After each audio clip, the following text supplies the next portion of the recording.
ಎಲ್ಲರಿಗೂ ನಮಸ್ಕಾರ. ಇವತ್ತಿನ ಒಂದು ದಿನದ ಕಥೆಯಲ್ಲಿ, ಯಾಕಂದ್ರೆ ಇವತ್ತು ನಾನು ಒಬ್ಬನೇ ಇದ್ದೀನಿ, ಪುಟ್ಟಿಯವರಿಗೆ ಸ್ವಲ್ಪ ಹುಷಾರಿಲ್ಲ. ಸೊ ಹೀಗಾಗಿ ಇವತ್ತು ನಾನು ಮಾಡ್ತಾ ಇದ್ದೀನಿ. ಸೊ ಪುಟ್ಟಿಯವ್ರು ಬೇಗನೆ ಆರಾಮಾಗಿ ಬರ್ಲಿ, ನಾಳೆ ದಿವಸದೊಳಗಡೆ ಫುಲ್ ಆರಾಮಾಗಲಿ ಅಂತ ಅನ್ಕೋಣ. ಸೊ ಇವತ್ತು ನಾನೇನ್ ಮಾಡ್ತಾ ಇದ್ದೀನಿ ಅಂದ್ರೆ August 18 ಮತ್ತು 19 ಅಂದ್ರೆ ನಿನ್ನೆ ನಾನು ಊರಿಗೆ ಹೋಗಿದ್ದೆ. ನನ್ಗೇನೋ ಗೊತ್ತಿಲ್ಲಪ್ಪ ಏನಾಗ್ತಿದೆ ಅಂತ ಹೇಳಿ, ಯಾಕಂದ್ರೆ ನಾವು ಚಾನಲ್ ಸ್ಟಾರ್ಟ್ ಮಾಡಿದಾಗಿಂದ ಒಂದಿಲ್ಲ ಒಂದು ಕಾರಣದಿಂದ ಕ್ಲಾಸಸ್ ಸ್ವಲ್ಪ ಫ್ಲಕ್ಚುಯೇಟ್ ಆಗ್ತಿದೆ. ದಯವಿಟ್ಟು ಸಹಕರಿಸಿ. ಸೊ ರೆಗ್ಯುಲರ್ ವ್ಯೂವರ್ಸ್ ಯಾರ್ಯಾರು ಇದ್ದೀರಲ್ಲ, ನೀವು ಬರ್ತೀರಾ ಅಂತ ಗೊತ್ತು. ಸೊ ಅದಕ್ಕೆ ಇವತ್ತು ನಾನು ಒಬ್ಬನೇ ಏನ್ ಮಾಡ್ತಾ ಇದ್ದೀನಿ, ದಿನದ ಕಥೆ ಅಂತ ಹೇಳಿ 18-19 2022 ಕರೆಂಟ್ ಅಫೇರ್ಸ್ ಮಾಡ್ತಾ ಇದ್ದೀನಿ. ಸೊ ಫಸ್ಟ್ ಟೈಮ್ ನೋಡೋರು ಏನ್ ಮಾಡ್ಬೇಕು, ಸಬ್ಸ್ಕ್ರೈಬ್ ಮಾಡಬೇಕು, ಬೆಲ್ ಐಕನ್ ಪ್ರೆಸ್ ಮಾಡಬೇಕು, ಜೊತೆಗೆ ಲೈಕ್ ಮಾಡೋದು, ಶೇರ್ ಮಾಡುವಂತ ಕೆಲಸ ನಿಮ್ದು ಅಂತ ಹೇಳ್ತಾ ಇವತ್ತು ಫಸ್ಟ್ ಏನ್ ಮಾಡೋಣ, ಸಣ್ಣ ಸಣ್ಣ ಸುದ್ದಿಗಳನ್ನ ನೋಡೋಣ. ಸೊ ಈಗ ಏನಾಗತ್ತಪ್ಪ ಅಂತಂದ್ರೆ, ನಮ್ಮ ಪ್ರಧಾನ ಮಂತ್ರಿಗಳಿಗೆ ನಾವೇನ್ ಮಾಡ್ತೀವಿ, ಭದ್ರತೆಯನ್ನ ಕೊಡ್ತಿರ್ತೀವಿ. ಅಂತಹ ಒಂದು ಭದ್ರತೆಗೆ ಸ್ವಲ್ಪ ಫಾಸ್ಟ್ ಹೇಳ್ಬಿಡ್ತೀನಿ ನಾನು ಒಬ್ಬನೇ ಇದ್ದಾಗ, ಅದೇ ಪ್ರಾಬ್ಲಮ್. ಸ್ವಲ್ಪ ನಿಧಾನವಾಗಿ ಹೇಳೋಣ. ಓಕೆ. ಸೊ ನಮ್ಮ ಪ್ರಧಾನ ಮಂತ್ರಿಗಳಿಗೆ ನಾವೇನು ಭದ್ರತೆಯನ್ನ ಕೊಡ್ತೀವಲ್ಲ, ಆ ಒಂದು ಭದ್ರತೆ ಕೊಡುವಂತಹ ಒಂದು ಪಡೆಗೆ ವಿಶೇಷ ಭದ್ರತಾ ಪಡೆ ಅಂತ ಕರೀತಾರೆ, ಸ್ಪೆಷಲ್ ಪ್ರೊಟೆಕ್ಷನ್ ಫೋರ್ಸ್. ಇದಿರೋದು ಬರೀ ಪ್ರಧಾನಿಗಳಿಗೆ ಮಾತ್ರ. ಈಗ ಮುಂದೆ ಇಲ್ಲಿದೆ ZXYZ+ ಅಂತ ಹೇಳಿ, ಬಟ್ ಇಲ್ಲಿ ಏನ್ ಬರ್ತಲ್ಲ, ಈ ವ್ಯಕ್ತಿ ಇದಾರಲ್ಲ, ಇವ್ರೇನಪ್ಪ ಅಂದ್ರೆ ಸ್ಪೆಷಲ್ ಪ್ರೊಟೆಕ್ಷನ್ ಗ್ರೂಪ್ ಅಥವಾ ಪ್ರಧಾನ ಮಂತ್ರಿಗಳಿಗಾಗಿರುವಂತಹ ಒಂದು ವಿಶೇಷ ಭದ್ರತಾ ವ್ಯವಸ್ಥೆಗೆ ನಾವು ಸ್ಪೆಷಲ್ ಪ್ರೊಟೆಕ್ಷನ್ ಗ್ರೂಪ್ ಅಂತ ಕರಿತೀವಿ.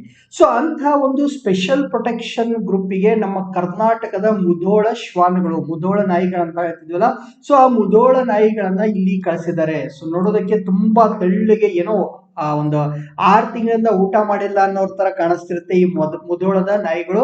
ಆದ್ರೆ ಇವುಗಳಲ್ಲಿರುವಂತಹ ಒಂದು ಕೆಪಾಸಿಟಿ ಬೇರೆ ಯಾವ ನಾಯಿಗಳಲ್ಲಿ ಅಥವಾ ಶ್ವಾನಗಳಲ್ಲಿ ಕಾಣಲ್ಲ.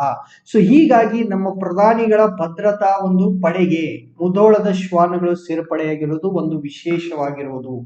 ನೆಕ್ಸ್ಟ್, ಭದ್ರತೆಗೆ ಸಂಬಂಧಪಟ್ಟಿದ್ದು ಇನ್ನೊಂದು ವಿಷಯ ಇದೆ. ಏನಪ್ಪಾ ಅಂತಂದ್ರೆ, ಈಗ ನಿಮ್ಗೆಲ್ಲ ಗೊತ್ತಲ್ಲ, ಏಷ್ಯಾದ ಅತ್ಯಂತ ಶ್ರೀಮಂತ ವ್ಯಕ್ತಿ ಗೌತಮ್ ಅಡಾನಿ. ಸೊ ಗೌತಮ್ ಅಡಾನಿ ಅವರಿಗೆ ಝೆಡ್ ಸೆಕ್ಯೂರಿಟಿಯನ್ನ ಕೊಡಬೇಕು ಅಂತ ಹೇಳಿ ಕೇಂದ್ರ ಸರ್ಕಾರದವರು ಏನ್ ಮಾಡಿದ್ರು, ಆದೇಶವನ್ನ ಹೊರಡಿಸಿದ್ರು. ಯಾರಿಗೆ? ಗೌತಮ್ ಅಡಾನಿ ಅವರಿಗೆ. ಯಾವ ಸೆಕ್ಯೂರಿಟಿ? ಝೆಡ್ ಸೆಕ್ಯೂರಿಟಿ, Z+ ಅಲ್ಲ, ಝೆಡ್ ಸೆಕ್ಯೂರಿಟಿನ ಕೊಡ್ಬೇಕಂತ ಕೇಂದ್ರ ಸರ್ಕಾರದವರು ಏನ್ ಮಾಡಿದರೆ, ಆದೇಶ ಹೊರಡಿಸಿದ್ದಾರೆ. ಸೊ ಈಗ ಆದೇಶ ಹೊರಡಿಸಿದ ಮೇಲೆ ಗೌತಮ್ ಅಡಾನಿ ಅವರಿಗೆ ಯಾರು ಸೆಕ್ಯೂರಿಟಿಯನ್ನ ಕೊಡ್ತಾರೆ ಅಂದ್ರೆ CRPF ಅಂತ ಹೇಳಿ. CRPF ಅಂದ್ರೆ ಸೆಂಟ್ರಲ್ ರಿಸರ್ವ್ ಪೊಲೀಸ್ ಫೋರ್ಸ್ ಅಂತ, ಕೇಂದ್ರೀಯ ಮೀಸಲು ಭದ್ರತಾ ಪಡೆಯವರು ಈ ಒಂದು ಜವಾಬ್ದಾರಿಯನ್ನು ವಹಿಸ್ಕೊಳ್ತಾರೆ. ಸೊ ಮುಂದೆ ಗೌತಮ್ ಅಡಾನಿ ಅವರಿಗೆ ಇನ್ಮೇಲೆ ಝೆಡ್ ಸೆಕ್ಯೂರಿಟಿಯನ್ನ ಕೊಡೋಕೆ ಸ್ಟಾರ್ಟ್ ಮಾಡ್ತಾರೆ. ಸೊ 2 ರೀತಿಯಾದಂತಹ ಭದ್ರತಾ ವ್ಯವಸ್ಥೆಗಳು ಹೇಳಿದ್ವಲ್ಲ, ಅಲ್ಲಿ ಸ್ವಲ್ಪ ನಿಮ್ಗೆ ಗೊತ್ತಿರಬೇಕು ಎಷ್ಟು ರೀತಿಯಾದಂತಹ ಭದ್ರತಾ ಶ್ರೇಣಿಗಳಿವೆ ಭಾರತದಲ್ಲಿ. ನಾವು ಸೆಕ್ಯೂರಿಟಿ ಕೊಡ್ಬೇಕಂತ ಹೇಳ್ತೀವಲ್ಲ, ಗಣ್ಯ ವ್ಯಕ್ತಿಗಳಿಗೆ ಯಾವ್ಯಾವ ರೀತಿಯ ಭದ್ರತೆಯನ್ನ ಕೊಡ್ತಾರೆ ಅಂತ ನಿಮ್ಗೆ ಗೊತ್ತಿರಬೇಕು. ಒಂದು X ಅಂತ ಸ್ಟಾರ್ಟ್ ಆಗೋದು, X ಇಂದ Y, Z, Z+ SPG. Okay. So already ನಾನು ಹೇಳಿದೆ, ಗೌತಮ್ ಅಡಾನಿ ಅವರಿಗೆ ಕೊಟ್ಟಿದ್ದು ಝೆಡ್ ಸೆಕ್ಯೂರಿಟಿ. ಸೊ ಇಲ್ಲಿ ಇದಾರಲ್ಲ, ಇದು ಝೆಡ್. ಮುಂದೆ ಇಲ್ಲಿ ನಾಯಿ ಜೊತೆಗೆ ನಿಂತಿದಾರಲ್ಲ, ಇದು Z+. ಇಲ್ಲಿ ಇದು SPG. ಇದ್ರದ್ದೊಂದು ಬರ್ತಿಲ್ಲ ನಾನು, SPG ಸ್ಪೆಷಲ್ ಪ್ರೊಟೆಕ್ಷನ್ ಗ್ರೂಪ್. ಇರೋದು ಕೇವಲ ಪ್ರಧಾನಿಗಳಿಗೆ ಮಾತ್ರ, ಪ್ರಧಾನ ಮಂತ್ರಿಗಳಿಗೆ ಮಾತ್ರ ಈ ಸ್ಪೆಷಲ್ ಪ್ರೊಟೆಕ್ಷನ್ ಗ್ರೂಪ್ ಸೆಕ್ಯೂರಿಟಿ ಕೊಡುತ್ತೆ. ಸೊ ಸ್ವಲ್ಪ ನೀವು ಡ್ರೆಸ್ ಗಳನ್ನು ಕೂಡ ಗಮನಿಸಿ. ಇದು X, ಇದು Y, ಇದು Z, ಇದು Z+, ಮುಂದೆ SPG. ಸೊ ಎಲ್ಲಾ ವ್ಯವಸ್ಥೆಗಳ ಒಂದು ಫೋಟೋನ ಹಾಕಿದೀವಿ. Z ಹೆಚ್ಚು ಕಡಿಮೆ ಇವೆರಡರ ನಡುವೆ ಇರುತ್ತೆ. Z ಒಂದು ಫೋಟೋ ಸಿಗಲಿಲ್ಲ. ಸೊ ಹೀಗಾಗಿ ಇವೆರಡರ ನಡುವೆ ಝೆಡ್ ಸೆಕ್ಯೂರಿಟಿ ಸಿಗುತ್ತೆ. ಸೊ ಇದ್ರ ಮೇಲೆ ಏನಾದ್ರೂ ಕ್ವಶನ್ ಬಂದ್ರೆ ಸ್ವಲ್ಪ ನಾವು ಯೋಚನೆ ಮಾಡೋಣ. ಆಮೇಲೆ ಈ ಭದ್ರತಾ ಒಂದು ವ್ಯವಸ್ಥೆಯನ್ನು ಯಾರು ಕೊಡ್ತಾರೆ? CRPF ದವರು ಕೊಡ್ತಾರೆ. ನೆಕ್ಸ್ಟ್, ಈಗ ನಾವು ಮೊಬೈಲ್ ಏನ್ ಬಳಸ್ತಿದೀವಲ್ಲ, ಸೊ ಮೊಬೈಲ್ ಅಲ್ಲಿ ಚಾರ್ಜರ್ಸ್ ಇರುತ್ತೆ, ಬೇರೆ ಬೇರೆ ರೀತಿ ಚಾರ್ಜರ್ಸ್ ಇರುತ್ತೆ. C ಪಿನ್ನು, ಸಣ್ಣ ಪಿನ್ನು, ದೊಡ್ಡ ಪಿನ್ನು ಅಂತ ಬೇರೆ ಬೇರೆ ರೀತಿಯಾದಂತಹ ಒಂದು ಚಾರ್ಜರ್ ಗಳ ಪಿನ್ ಗಳಿರುತ್ತೆ. ಸೊ ಕೆಲವು ದಿವಸಗಳ ಹಿಂದೆ ಯುರೋಪಿಯನ್ ಒಕ್ಕೂಟ, ಯುರೋಪಿಯನ್ ಯೂನಿಯನ್ ಅವ್ರು ಏನ್ ಮಾಡಿದ್ರು ಅಂದ್ರೆ, ಏಕರೂಪದ ಒಂದು ಮೊಬೈಲ್ ಚಾರ್ಜರ್ ಅನ್ನ, ಅಂದ್ರೆ ಯಾವುದೇ ಕಂಪ್ನಿ ಮೊಬೈಲ್ ಅನ್ನ ನೀವು ಖರೀದಿ ಮಾಡಿದ್ರು ಕೂಡ ಒಂದೇ ರೀತಿಯಾದಂತಹ ಚಾರ್ಜರ್ ಇರಬೇಕು. ಯಾಕಂದ್ರೆ ನೋಡಿ, ನನ್ನ ಮೊಬೈಲ್ ಚಾರ್ಜರ್ ನಿಮ್ ಮೊಬೈಲ್ ಸೆಟ್ ಆಗಲ್ಲ. ಸೊ ಈ ರೀತಿಯಾಗಿ ನಾವು 2 ಮೊಬೈಲ್ ಇದ್ರೆ 2 ಚಾರ್ಜರ್ ಇಟ್ಕೊಂಡು ಅಡ್ಡಾಡ್ತಿರ್ತೀವಿ. ಸೊ ಅವುಗಳನ್ನ ತಪ್ಪಿಸೋದಕ್ಕೆ ಇನ್ನು ಮುಂದೆ ಏನು ಮೊಬೈಲ್ಗಳು ಬರ್ತಲ್ಲ, ಆ ಮೊಬೈಲ್ಗಳಲ್ಲಿ ಒಂದೇ ರೀತಿಯ ಚಾರ್ಜರ್ ಅನ್ನ ತರುವುದರ ಬಗ್ಗೆ ಶಿಫಾರಸು ಮಾಡೋದಕ್ಕೆ ಸರ್ಕಾರ ಏನ್ ಮಾಡಿದ್ರೆ, ತಜ್ಞರ ಸಮಿತಿಯನ್ನ ರಚನೆ ಮಾಡಿದ್ದಾರೆ. ನೋಡಿ, ಒಂದು ಡಿಸಿಷನ್ ತಗೋಬೇಕಾದ್ರೂ ಒಂದು ಸಮಿತಿ, ರಚನೆ ಆಗಬೇಕು. ಆ ರಚನೆಯನ್ನ ಮಾಡಿದರೆ ಈಗ ಸಮಿತಿದವರು ತಗೊಳ್ಳೋ ಡಿಸಿಷನ್ ಮೇಲೆ ನಮ್ಮ ದೇಶದಲ್ಲಿ ಮುಂದಿನ ದಿನಗಳಲ್ಲಿ ಒಂದೇ ಟೈಪ್ ಆಗಿರುವಂತಹ ಮೊಬೈಲ್ ಚಾರ್ಜರ್ ಬರುವ ಸಾಧ್ಯತೆ ಇದೆ. ಬರುತ್ತೆ, ಇದರಲ್ಲಿ ಏನ್ ಪ್ರಾಬ್ಲಮ್ ಇಲ್ಲ. ಓಕೆ, ಆಲ್ರೆಡಿ ಯುರೋಪಿಯನ್ ಯೂನಿಯನ್ ಅಲ್ಲಿ ಇದನ್ನ ಈ ರೀತಿ ವ್ಯವಸ್ಥೆಯನ್ನ ತಗೊಂಡು ಬಂದಿದ್ದಾರೆ. ಇನ್ನು ಭಾರತದಲ್ಲಿ ಕೂಡ ಬರ್ಬೋದು. ಸಾಧ್ಯ ಆದ್ರೆ ಈ ಸಿ ಟೈಪ್ ಅಂತ ಹೇಳ್ತೀವಲ್ಲ, ಸಿ ಟೈಪ್ ಚಾರ್ಜರ್ ತರೋದು ಒಳ್ಳೇದು. ಯಾಕಂದ್ರೆ ನಾನು ಯೂಸ್ ಮಾಡಿದ್ನಲ್ಲ, ಎಲ್ಲಾ ಟೈಪ್ ಆಫ್ ಚಾರ್ಜರ್ಸ್ ಅಲ್ಲಿ ಎಲ್ಲಕ್ಕಿಂತ ಬೆಸ್ಟ್ ಅನ್ಸಿದ್ದು ನನಗೆ ಸಿ ಟೈಪ್. ಮೋಸ್ಟ್ಲಿ ನೋಡೋಣ, ವೇಟ್ ಮಾಡೋಣ ಯಾವ್ದು ಬರುತ್ತಂತ. ಓಕೆ, ನೆಕ್ಸ್ಟ್ ಈಗ ಕೋವಿಡ್ ಅಲ್ಲಿ ಒಮಿಕ್ರಾನ್ ಅನ್ನುವಂತಹ ಒಂದು ತಳಿ ಬಂತು, ಹೌದಾ? ಸೊ ಈ ತಳಿಗೂ ಕೂಡ ಏನು ಬೂಸ್ಟರ್ ಡೋಸ್ ಆಗಿರುವಂತಹ mRNA 1273.214R ಅನ್ನುವಂತ ಲಸಿಕೆ. ನೋಡಿ ಲಸಿಕೆ ಹೆಸರು ಯಾವ ತರ ಇಟ್ಟಿದ್ದಾರೆ, mRNA ಮೆಸೆಂಜರ್ RNA 1273.214R ಅನ್ನುವಂತಹ ಒಂದು ಲಸಿಕೆ ನೀಡೋದಕ್ಕೆ ಬ್ರಿಟನ್ ಅವರು ಅನುಮತಿಯನ್ನ ನೀಡಿದ್ದಾರೆ. ಸೊ ಈ ರೀತಿಯಾಗಿ ಕೋವಿಡ್ನ ಒಮಿಕ್ರಾನ್ಗೆ ಲಸಿಕೆಯನ್ನ ನೀಡಿದಂತಹ ಮೊದಲ ದೇಶ ಯಾವ್ದಾಯ್ತು? ಬ್ರಿಟನ್ ಆಯ್ತು. ಸೊ ಈಗ ಕೋವಿಡ್ ಬಂದಾಗಿನಿಂದ ಇದ್ರ ಬಗ್ಗೆ ಬಹಳಷ್ಟು ವಿಷಯಗಳನ್ನ ನಾವು ಚರ್ಚೆ ಮಾಡ್ತಾ ಇದ್ವಿ, ಬರ್ತಾ ಇತ್ತು. ಫೈನಲಿ ಈಗ ಎಲ್ಲಿಗೆ ಬಂದಿದ್ದೀವಿ ಅಂದ್ರೆ ಒಮೈಕ್ರಾನ್ ಅಥವಾ ಒಮಿಕ್ರಾನ್ ಅನ್ನುವಂತಹ ಒಂದು ಕೋವಿಡ್ ತಳಿಗೆ ಲಸಿಕೆಯನ್ನ ಕೊಡೋದಕ್ಕೆ ಸ್ಟಾರ್ಟ್ ಮಾಡಿದ್ರು. ಫಸ್ಟ್ ದೇಶ ಯಾವುದು? ಬ್ರಿಟನ್. ಸೊ ಇನ್ ಕೇಸ್ ಇಂಡಿಯಾದಲ್ಲೂ ಕೂಡ ಒಮೈಕ್ರಾನ್ ಹಾವಳಿ ಜಾಸ್ತಿ ಆದ್ರೆ ಮತ್ತೊಂದು ಬೂಸ್ಟರ್ ಡೋಸ್ ಅನ್ನ ನಾವು ತಗೋಬೇಕಾಗತ್ತೆ, ತಗೊಳ್ಳೇಬೇಕು, ಏನ್ ಮಾಡಕ್ಕಾಗಲ್ಲ. ನೆಕ್ಸ್ಟ್ ಈಗ ನಾವು ಬೇರೆ ಬೇರೆ ಫಾಂಟ್ ಗಳಂತ ಹೇಳ್ತೀವಿ. ಓಕೆ, ಫಾಂಟ್ ಅಂತಂದ್ರೆ ಇಲ್ಲಿ ಇದೆಯಲ್ಲ, ಇಲ್ಲಿ ಬೇರೆ ಬೇರೆ ಈಗ ಅಕ್ಷರದ ನೋಡಿ, ಇಲ್ಲಿ ಕ್ಲಾಸಿಕ್ ಅಂತ ಬೇರೆ ಕಡೆ ಬರ್ದಿದ್ದಾರೆ, ಮಾಡರ್ನ್ ಅನ್ನೋದು, ಬೋಲ್ಡ್, ಎಲಿಗಂಟ್, ಇನ್ಫಾರ್ಮಲ್, ಡ್ರಾಮೆಟಿಕ್ ಅಂತ. ಸೊ ಈ ರೀತಿ ಬೇರೆ ಬೇರೆ ಅಕ್ಷರಗಳನ್ನ ಜೋಡಿಸುವಂತಹ ಒಂದು ಪದ್ಧತಿಗಳಿಗೆ ನಾವು ಫಾಂಟ್ಸ್ ಅಂತ ಹೇಳ್ತೀವಿ. ಸೊ ಈಗ ನಮ್ಮ ದೇಶದಲ್ಲಿ ಏನ್ ವಿಷಯ ಮಾಡಿದ್ದಾರೆ ಅಂದ್ರೆ, ನಾವು ಕೂಡ ನಮ್ಮದೇ ಆದಂತಹ ಸ್ವದೇಶಿ ಭಾರತ್ ಫಾಂಟ್ ಅಂತ, ಸೊ ದೇಶದ ಒಂದು ಫಾಂಟ್ ಅನ್ನ ಬಿಡುಗಡೆ ಮಾಡೋದಕ್ಕೆ ಓಕೆ, ಸೊ ರೀಡಿಫ್ಯೂಷನ್ ಅನ್ನುವಂತಹ ಒಂದು ಸಂಸ್ಥೆ ಜೊತೆ ಏನ್ ಮಾಡ್ತಿದೆ, ಬಿಡುಗಡೆ ಮಾಡಲು ಸಿದ್ಧ ಮಾಡ್ತಿದೆ. ಸೊ ಇಲ್ಲಿ ಅರ್ಥ ಆಗಲಿ, ಯಾರು? ರೀಡಿಫ್ಯೂಷನ್ ಅನ್ನುವಂತಹ ಸಂಸ್ಥೆ ನಮ್ಮದೇ ದೇಶದ ಒಂದು ಫಾಂಟ್ ಅನ್ನ ಅಥವಾ ಈ ಅಕ್ಷರಗಳ ಶೈಲಿಯನ್ನ ತರೋದಕ್ಕೆ ಅವರು ತಯಾರಿ ನಡೆಸಿದ್ದಾರೆ. ಸೊ ಬಂದ ತಕ್ಷಣ ಅದಕ್ಕೊಂದು ಹೆಸರು ಕೊಡ್ಬೋದು. ಯಾರು ಕೊಡ್ಬೋದು? ರೀಡಿಫ್ಯೂಷನ್ ಅನ್ನುವಂತ ಒಂದು ಕಂಪನಿ ಬಂದಾಗ ನೋಡೋಣ. ಅದನ್ನು ಸಾಧ್ಯ ಆದ್ರೆ ನಮ್ಮ ಕನ್ನಡದಲ್ಲಿ ಬಂದ್ರೆ ಅದನ್ನು ಕೂಡ ಯೂಸ್ ಮಾಡೋಣ. ಇನ್ಮೇಲೆ ಇಂಗ್ಲಿಷ್ ಅಲ್ಲಿ ಇದೇನಾದ್ರೂ ಬಂದ್ರೆ ಅಲ್ಲಿಯೂ ಕೂಡ ಸ್ವದೇಶಿ ಫಾಂಟ್ ಅನ್ನು ಯೂಸ್ ಮಾಡಿ ನಮ್ಮ ದೇಶದ ಬಗ್ಗೆ ನಮಗಿರುವಂತ ಒಂದು ಹೆಮ್ಮೆಯನ್ನ ನೀವು ಏನ್ ಮಾಡೋಣ, ಯೂಸ್ ಮಾಡೋಣ. ಓಕೆ, ಬಳಸೋಣ. ಮುಂದೆ ತುರ್ತು ಪರಿಸ್ಥಿತಿ ಅಂತ ಆಯ್ತು. ಸೊ ಈಗ ಇಂದಿರಾ ಗಾಂಧಿ ಅವರು ಪ್ರಧಾನಿ ಆದ ಸಂದರ್ಭದಲ್ಲಿ ಎಮರ್ಜೆನ್ಸಿ ಅಂತ ಡಿಕ್ಲೇರ್ ಮಾಡಿದ್ರು. ಆ ಒಂದು ತುರ್ತು ಪರಿಸ್ಥಿತಿ ಅಥವಾ ಎಮರ್ಜೆನ್ಸಿ ಸಮಯದಲ್ಲಿ ಏನು ಹೋರಾಟ ಮಾಡಿದ್ರಲ್ಲಪ್ಪ ಕೆಲವೊಂದು ಜನ, ಆ ಹೋರಾಟ ಮಾಡಿ ಜೈಲು ಸೇರಿದವರಿಗೆ ಪಿಂಚಣಿ ಯೋಜನೆಯನ್ನ ಮಹಾರಾಷ್ಟ್ರದಲ್ಲಿ ಸ್ಟಾರ್ಟ್ ಮಾಡಿದ್ದಾರೆ. ನೋಡಿ, ಈಗ ಸ್ವಾತಂತ್ರ್ಯ ಹೋರಾಟಗಾರರಿಗೆ ಇಂಥ ಒಂದು ಪಿಂಚಣಿ ಇತ್ತು. ಸೊ ಈಗ ಆಲ್ಮೋಸ್ಟ್ ಬಹಳಷ್ಟು ಕಡಿಮೆ ಜನ, ಬಹಳಷ್ಟು ಬೆರಳೆಣಿಕೆಯಷ್ಟು ಸ್ವಾತಂತ್ರ್ಯ ಹೋರಾಟಗಾರರು ಇದ್ದಾರೆ. ಸೊ ಹೀಗಾಗಿ ಈಗ ಮುಂದಿನ ಹಂತದಲ್ಲಿ ತುರ್ತು ಪರಿಸ್ಥಿತಿಯಲ್ಲಿ ಹೋರಾಟದವರಿಗೆ ಏನ್ ಮಾಡ್ಬೇಕು, ಈ ಒಂದು ಪಿಂಚಣಿಯನ್ನ ಕೊಡೋಣ ಅಂತ ಮಹಾರಾಷ್ಟ್ರ ಸರ್ಕಾರದವರು ಏನ್ ಮಾಡಿದ್ರೆ ಪುನರ್ ಆರಂಭ ಮಾಡಿದ್ದಾರೆ. ಮುಂದೆ ಏನಾಗುತ್ತೋ ಗೊತ್ತಿಲ್ಲ, ಬೇರೆ ಬೇರೆ ಯಾವ ರಾಜ್ಯದಲ್ಲಿ ಕೊಡ್ತಿದ್ದಾರೆ ಏನಂತ, ಅದನ್ನು ಕೂಡ ಬಂದ್ರೆ ಅಪ್ಡೇಟ್ ಮಾಡೋಣ.